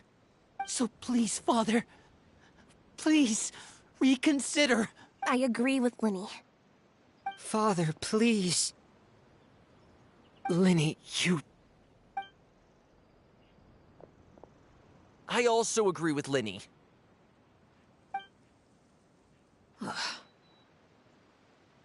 An order once given cannot be rescinded. However, given the extent of your determination, I suppose we shall have to go about this a different way. Draw your weapons and face me. Our weapons? Father, are you referring to a duel? Precisely. The rules of the house will not be altered. Traitors must be punished.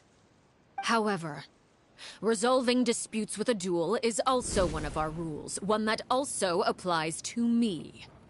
Demonstrate a sufficient showing of strength, and I shall offer a concession. Wait. Beat Father in a duel? Impossible. Father is way too strong, even for Lenny.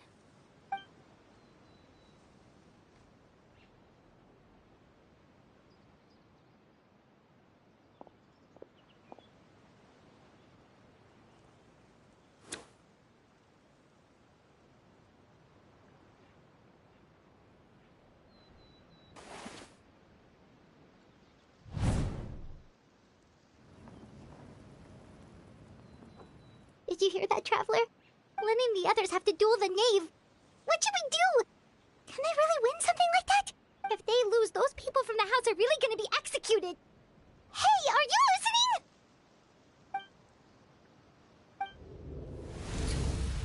Don't you want to say a proper goodbye at least? Anger makes you impulsive.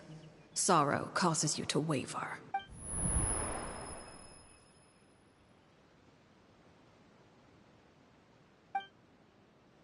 Oh, looking at that expression on her face, she seems really serious about this. Guess that means there's no chance she's throwing the duel on purpose, huh? When guests are around, families are often on their best behavior. When the time comes, make the choice that you deem most appropriate in the situation, and lend your help to the House of the Hearth. What's wrong, Traveler? Hey, where are you going? Traveler? You're asking to join the duel against the knave? I'll allow it. We do have a ready-made dueling ring at our disposal, after all. All I would advise is this. Keep a firm grasp on your weapon, and give it your all. Any less, and you may just lose your life.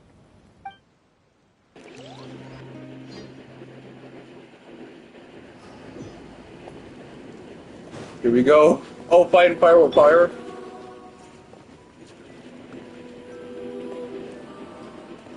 Closer now. Let's see if I have anything left.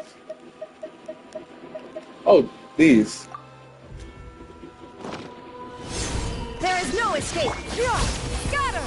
Fighting fire with fire.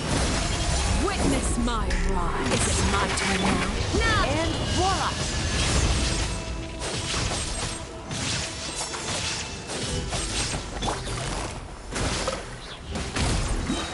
Game's up.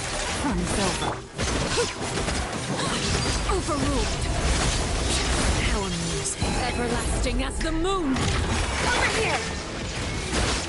Now that's more like it. Make way for the Adeptus! Skyward! Scatter! Is it my turn now? With these rising Gotcha. flames. Try to pace yourself. Spare your energy. Running is of little use. Inazuma shines eternal! Have a taste of purgatory. Now for chance! Is it my turn? Listen, shadow! Closer now.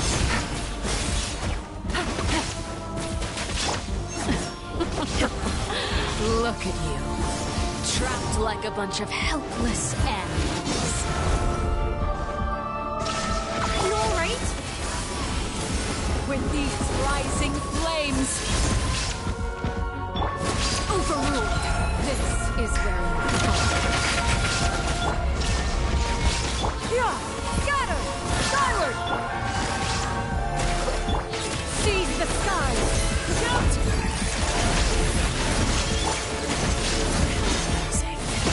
There is no surpass!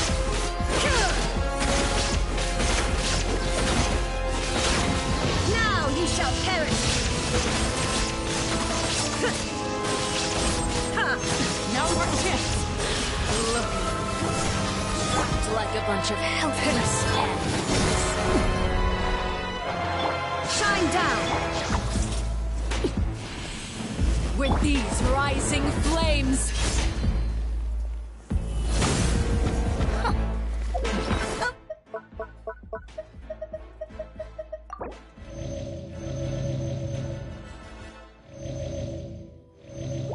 Here! With these rising flames, witness my rise. How amusing. Laid bare.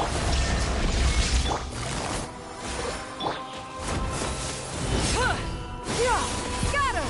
Skyward! Spare your I really have to draw my blade. Then...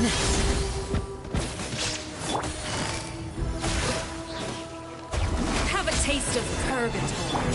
Stray clouds converge! Scatter! Skyward! Is it Illusion shattered! And voila! trapped like a bunch of helpless animals? Take it easy. How amusing. There is no escape! This is where you fall. Overruled. Torn to oblivion!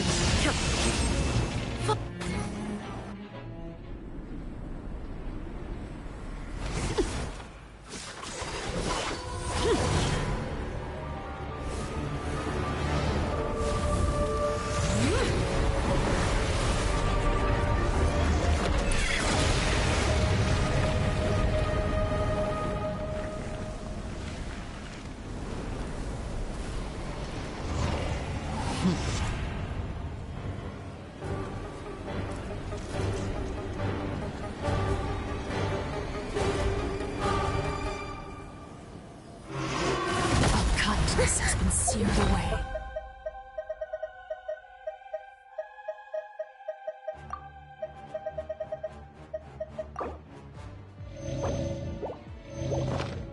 Illusion My blade is all that remains. Transfixed.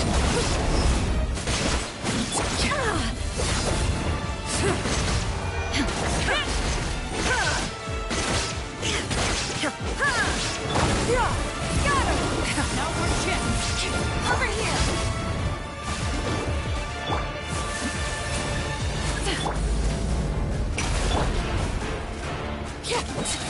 Everlasting Your is the moon punishment made manifest. Skyward! Watch out for Father's movements! Look out!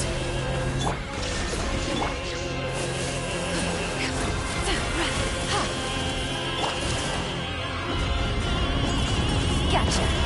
The sun and moon have set. Only ruin remains. Who struck Now's our chance! Over here!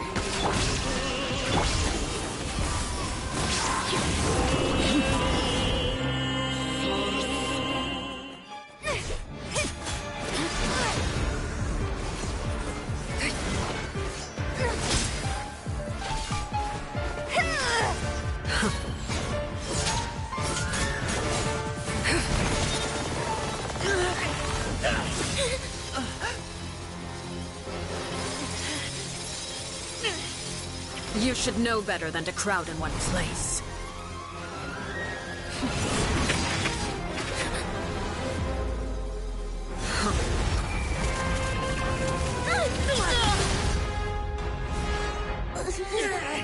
Oh, I know. No! I'm sorry, Father!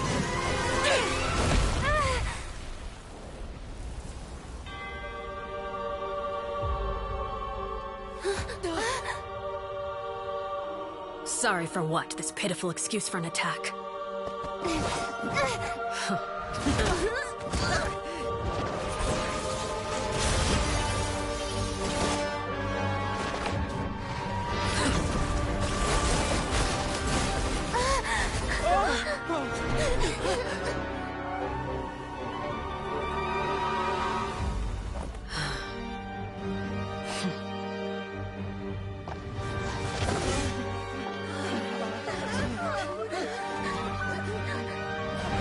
Father, no!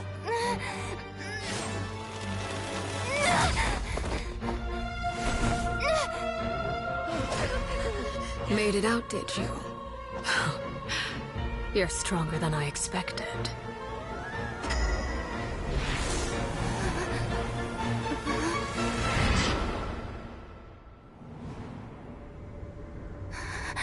A crimson moon. I can't move.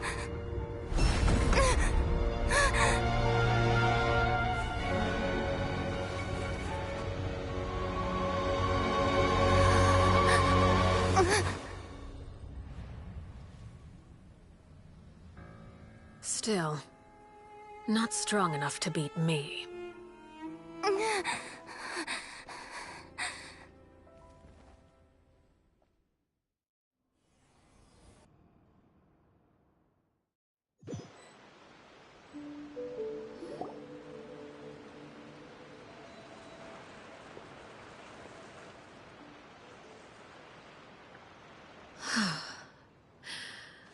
I believe we can end things here. It's not often that we get to enjoy the company of guests, after all. We will... Brother,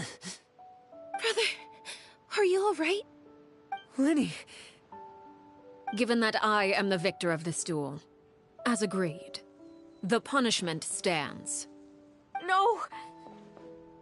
I never thought things would end like this. However, everyone involved in the duel demonstrated a remarkable level of strength and determination. In light of this, I'm prepared to change the method of execution. Elwar, the bottled flames I gave you for safekeeping. Do you still have them? Yes? I wasn't sure what they were for, but I've kept them super safe. I didn't lose a single one. Wonderful. Then, in just a moment, I'll have you administer them. Bottled flames? Indeed. They're the product of a secret experiment. Under certain special circumstances, flames can be extracted from my person and preserved. Once ingested, searing pain will spread across every inch of your body. No harm will come to you physically, but your memories will be burned away. If you can withstand the pain. When you awake, you'll have forgotten everything you know about the House of the Hearth, and will be expelled from the organization. In other words, administering this concoction will kill the version of you that grew up in the house, and give you a new identity.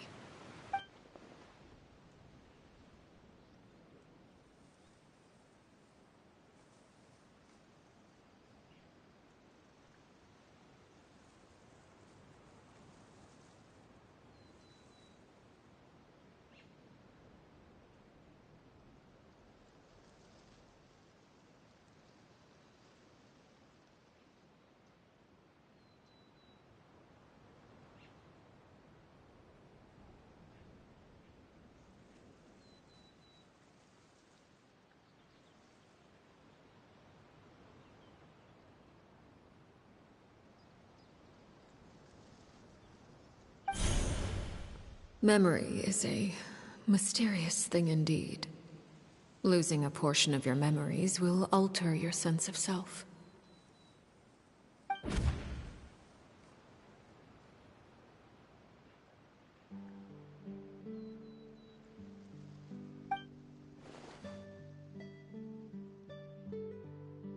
So, you're just letting us go, Father? You misunderstand. Memories are extremely important. Once consumed by flame, the version of you standing before me will die, and our secrets will die with you. So no, I don't intend to just let you go, because the person who survives will be nothing but a stranger. Even so, I won't have to live in fear anymore. I'm sorry, Father. I'm sorry I let you down. But I really... Don't cry, Filial. You haven't left the house yet, so there are still rules to be followed, yes? Remember what I taught you. Anger makes you impulsive, sorrow causes you to waver. Don't let yourself be controlled by your emotions. Of course. I'll remember. Dry your tears, and go pursue the life you really want. Yes, Father. Chaplot, Foltz, Elwar. Take them back to Poisson. And bring Linny and the others as well. I prepared 3 extra vials of bottled flames. As for whether to take them, the choice is yours.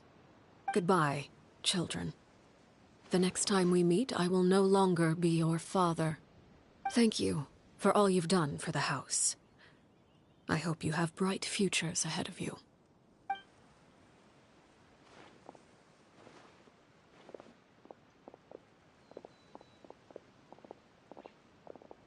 Father.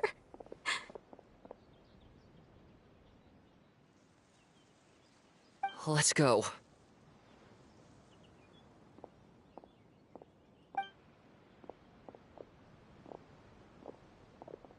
Here, grab my arm, Linny.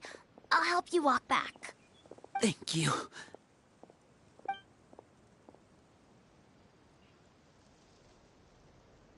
Clairvy.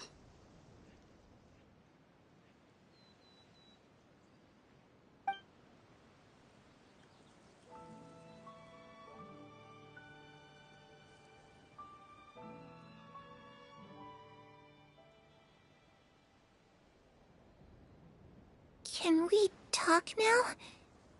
I've been waiting for a super long time. You really are Perry, aren't you? I haven't seen you in so long. How come you're all grown up? Wait, did I somehow travel to the future on accident? Or am I dreaming? What a long dream. Neither. You died, Clairvy. That's what happened. You could have at least sugarcoated it a little. Look, she's done speechless.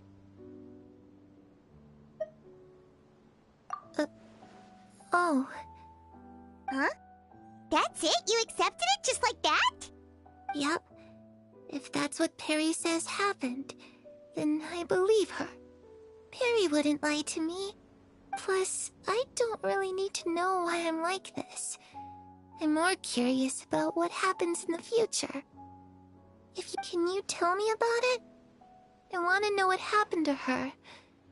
And to me. You never stopped trying to defy fate. At first, no one believed you. You could only vent your frustrations to the moon. In fact, you often sought comfort in the night sky. You wanted to see the aurora, so one night we promised each other we would go to Snezhnaya to see it together. Later on, you tried to run away, but you were brought back each time. Mother spared your life, but it wasn't out of kindness. Instead, she decided to make an example of you by slowly torturing you over time. That way, the other children would know what happens to traitors. Still, you never gave up. Mother hoped that through ruthless duel after ruthless duel, she would be able to crown an ultimate victor among the children she raised. But you called on everyone to unite, to fight to a draw in order to reduce casualties. Your efforts may have only delayed the inevitable, but still. You gave them hope. You tried everything you could think of, but every attempt ended in failure. Still, you never turned your sword on Crucibina, and you never turned it on me. On that gloomy day, you told me, "For the last 16 years of my life, I've done everything I can to fight for freedom. But now, I realize that the only freedom I truly possess is the freedom to choose to die." I never imagined I would say something like that. I must have been feeling really worn down. But somehow, I still think I understand. According to Mother's plan, only one of us was going to make it until the end. And I always hoped that person would be you. If I could do it all over again, I still don't think I would make a different choice. Even when I first met you, I knew you'd be able to do what I couldn't. Is that so?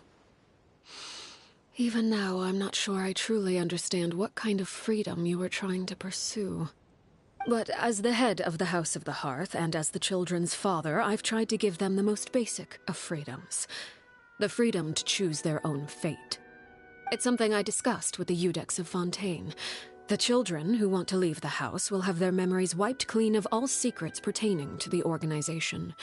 In return, they will be allowed to live a normal life in Fontaine without being prosecuted for their past. Of course, I won't simply hand freedom to them on a silver platter. They have to fight for it and prove themselves worthy of it.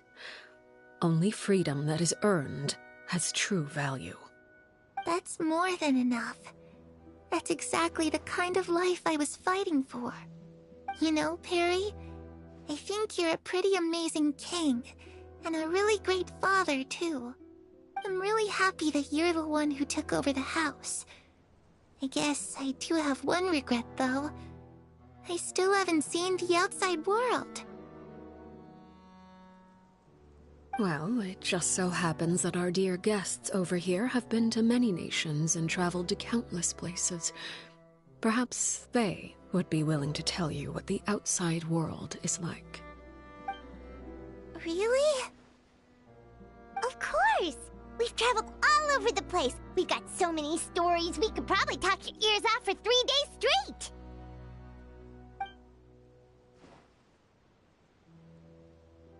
You know, I used to dream of being a bard. Playing the lute while singing into the winds of freedom?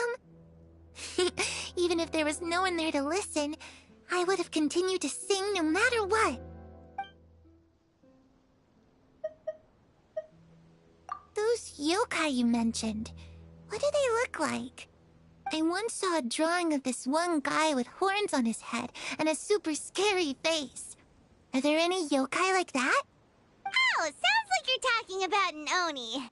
Yep, we've met one, and let Paimon tell you, they're not nearly as scary as they look.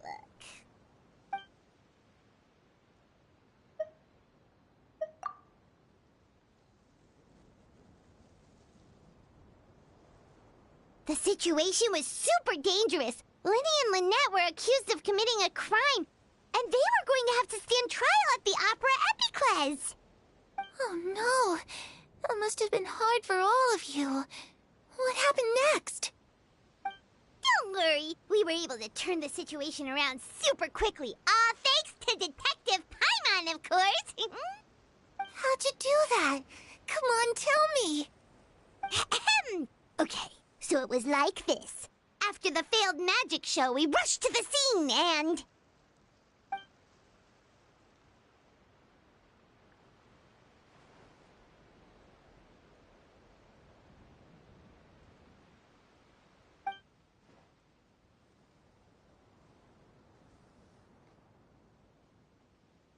Shadows don't have the capacity to learn or grow.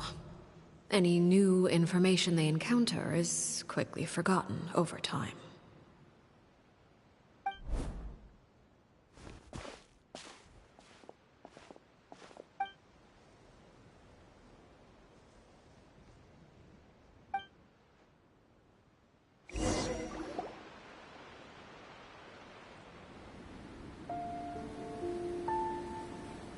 Clairvy, you've worked tirelessly from the shadows to overthrow the House of the Hearth.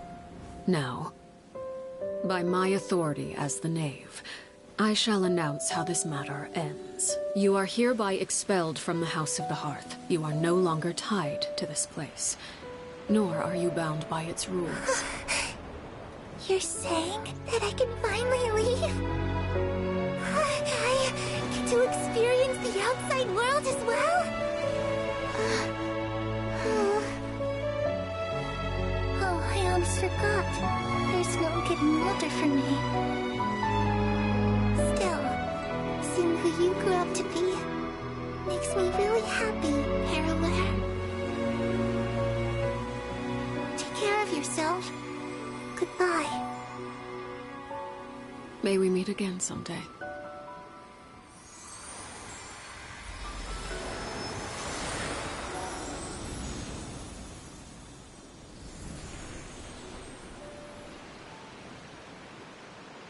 Clairvy. She left so soon. Paimon didn't even get to finish her story. I also have certain sentiments left unsaid. I wanted to tell her that the aurora I saw in Snezhnaya was just as beautiful as the ones in the pictures. But a shadow's memories reset at dawn. Had we delayed any longer, we wouldn't have had the time to say goodbye. Whatever regrets may linger, let them be lost to the coming of a new day. Father? It's Linny! Hey, Linny!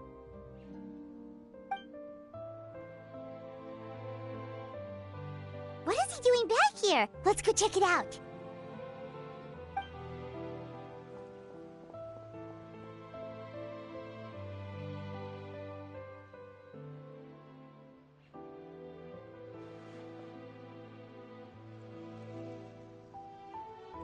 Father, the bottled flames have been administered.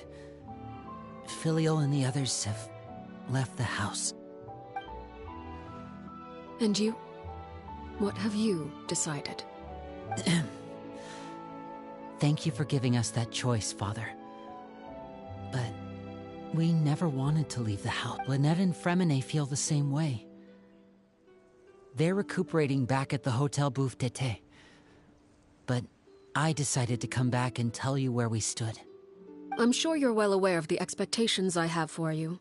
I want you to follow in my footsteps and become the next king of the house. Yet you seem to have different ideas. I must admit, I'm rather surprised by your decision to stay. There's nothing wrong with choosing to live a quiet life. Leading this organization is a heavy responsibility, one not so easily carried by someone forced onto the throne. I just never understood what you saw in me. What made you believe I was deserving of that throne? You're brave, talented, and, most importantly, you cherish your family. You would do anything to protect them, even if it costs you your life.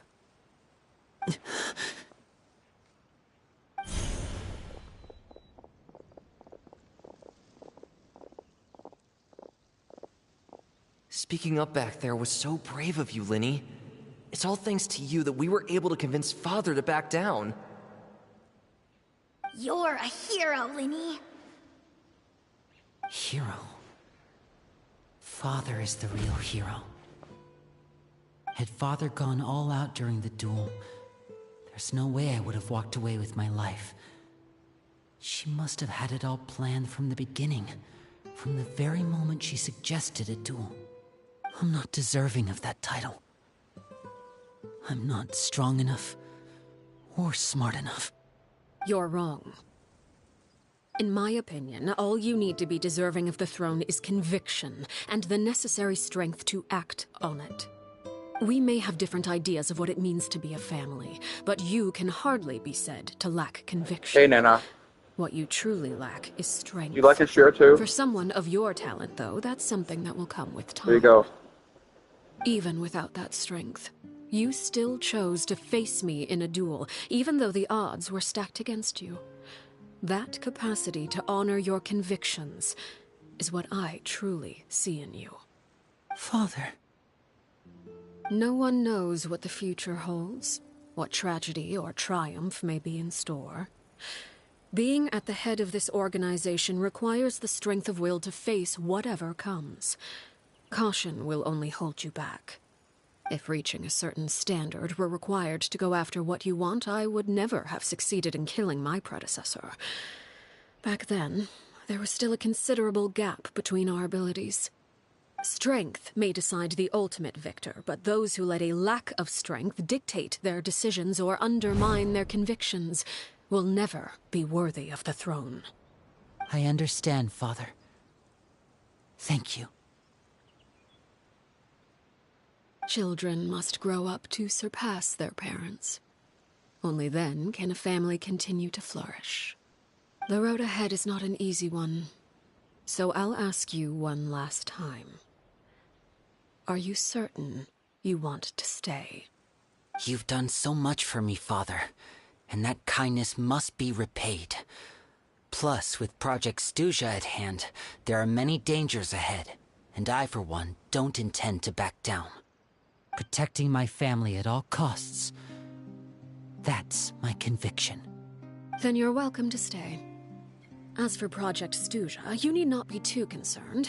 If those cowardly businessmen and heartless dignitaries try to take us down, I'm prepared to teach them a lesson. Having members who longed for the light was our organization's last weakness. With those members no longer among our ranks, the House of the Hearth is like a spider hiding in the shadows. We need only wait for our prey to come to us. At present, our imperative is to use their plan to our advantage. In doing so, a crimson moon shall rise amid the frigid blizzards of winter. No demonstration of loyalty shall go unrewarded, and no sacrifice shall be in vain. As for the two of you, whether we meet again as friend or foe, I'll remember the camaraderie we shared in this moment. No matter how arduous the journey ahead, I hope we both reach our desired destination.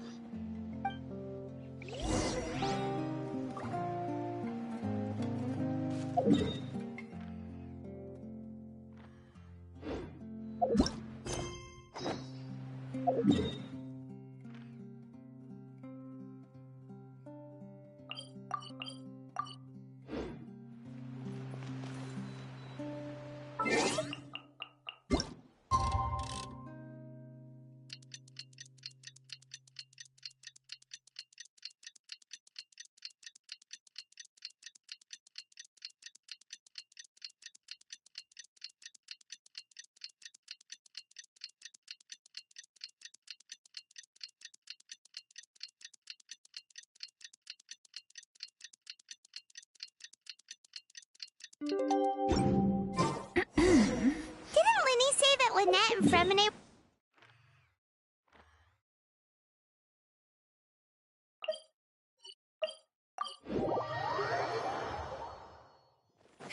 Yeah! Skyward!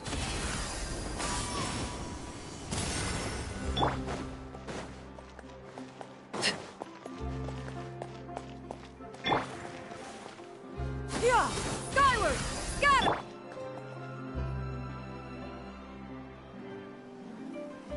Lynette? Fremine? How are you feeling? Much better. Whew, what a relief! What about you? Are you feeling alright?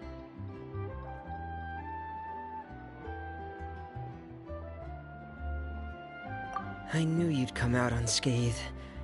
Us, on the other hand, well, we've been bedridden for 2 days. I couldn't even turn over. Oh, and I wanted to ask, is Clairvy gone? Linny and the other members have left Poisson and returned to the House of the Hearth. According to him, there haven't been any more sightings of a spirit roaming the house. I see. I'm glad. Father came to check up on us 2 days ago and told us about what happened with Crucibina and Clairvy. Actually, I've met Crucibina before.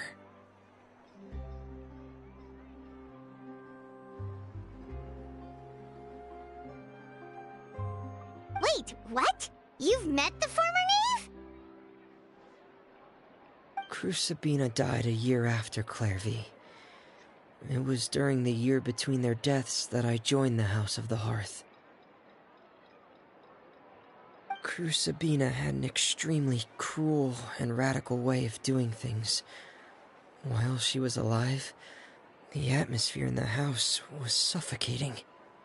When I joined, though, the experiment she valued so much had already come to an end, and all the people involved, dead and injured alike, were gone. Crucibina never talked about the past with us newcomers. A couple of months after Father took in Linny. It really seems like something she was planning to keep to herself. The last time you talked to her, did she mention why she kept it a secret for so long? She said she didn't want us to be affected by the darkness of the past. She was worried we'd develop a false sense of gratitude towards her if we knew about it. The foundation of a family should be free of any corrupting influence. Whatever happened in the past, it happened. That's what Father told us in the end. But I still thanked her for everything. It was only after hearing about what Crucibina did that I finally realized how insignificant our lives could have been. The members of the house meant nothing to her. To say that she valued them in any way, even just as a tool, would probably be giving her too much credit. If Father hadn't taken over the House of the Hearth, I probably would have already... Father rarely brings up the fact that she saved us. She doesn't believe that being indebted to her should be what ties us together. But even if we didn't owe her anything, we would still choose to stay. Because this is our home. We may have arguments or times when we feel wronged. Some people may even choose to leave. But as long as Father is here, we will always have a home. Whether the path before us is bathed in sunlight or shrouded in shadow, we'll follow Father wherever she chooses to go. So I wanted to say thank you for helping us make it through this crisis. Without your help, we could have lost a lot more along the way. Oh, we didn't do anything, really. Of course. You're welcome anytime. Are Filio and Nantoy okay? I actually saw them at a cafe this morning. They didn't recognize me. From what I could tell, they were drinking coffee and talking about one of the operas that started running recently. They seemed happy. If I had to take a guess, I would say they finally found the kind of life they always wished for.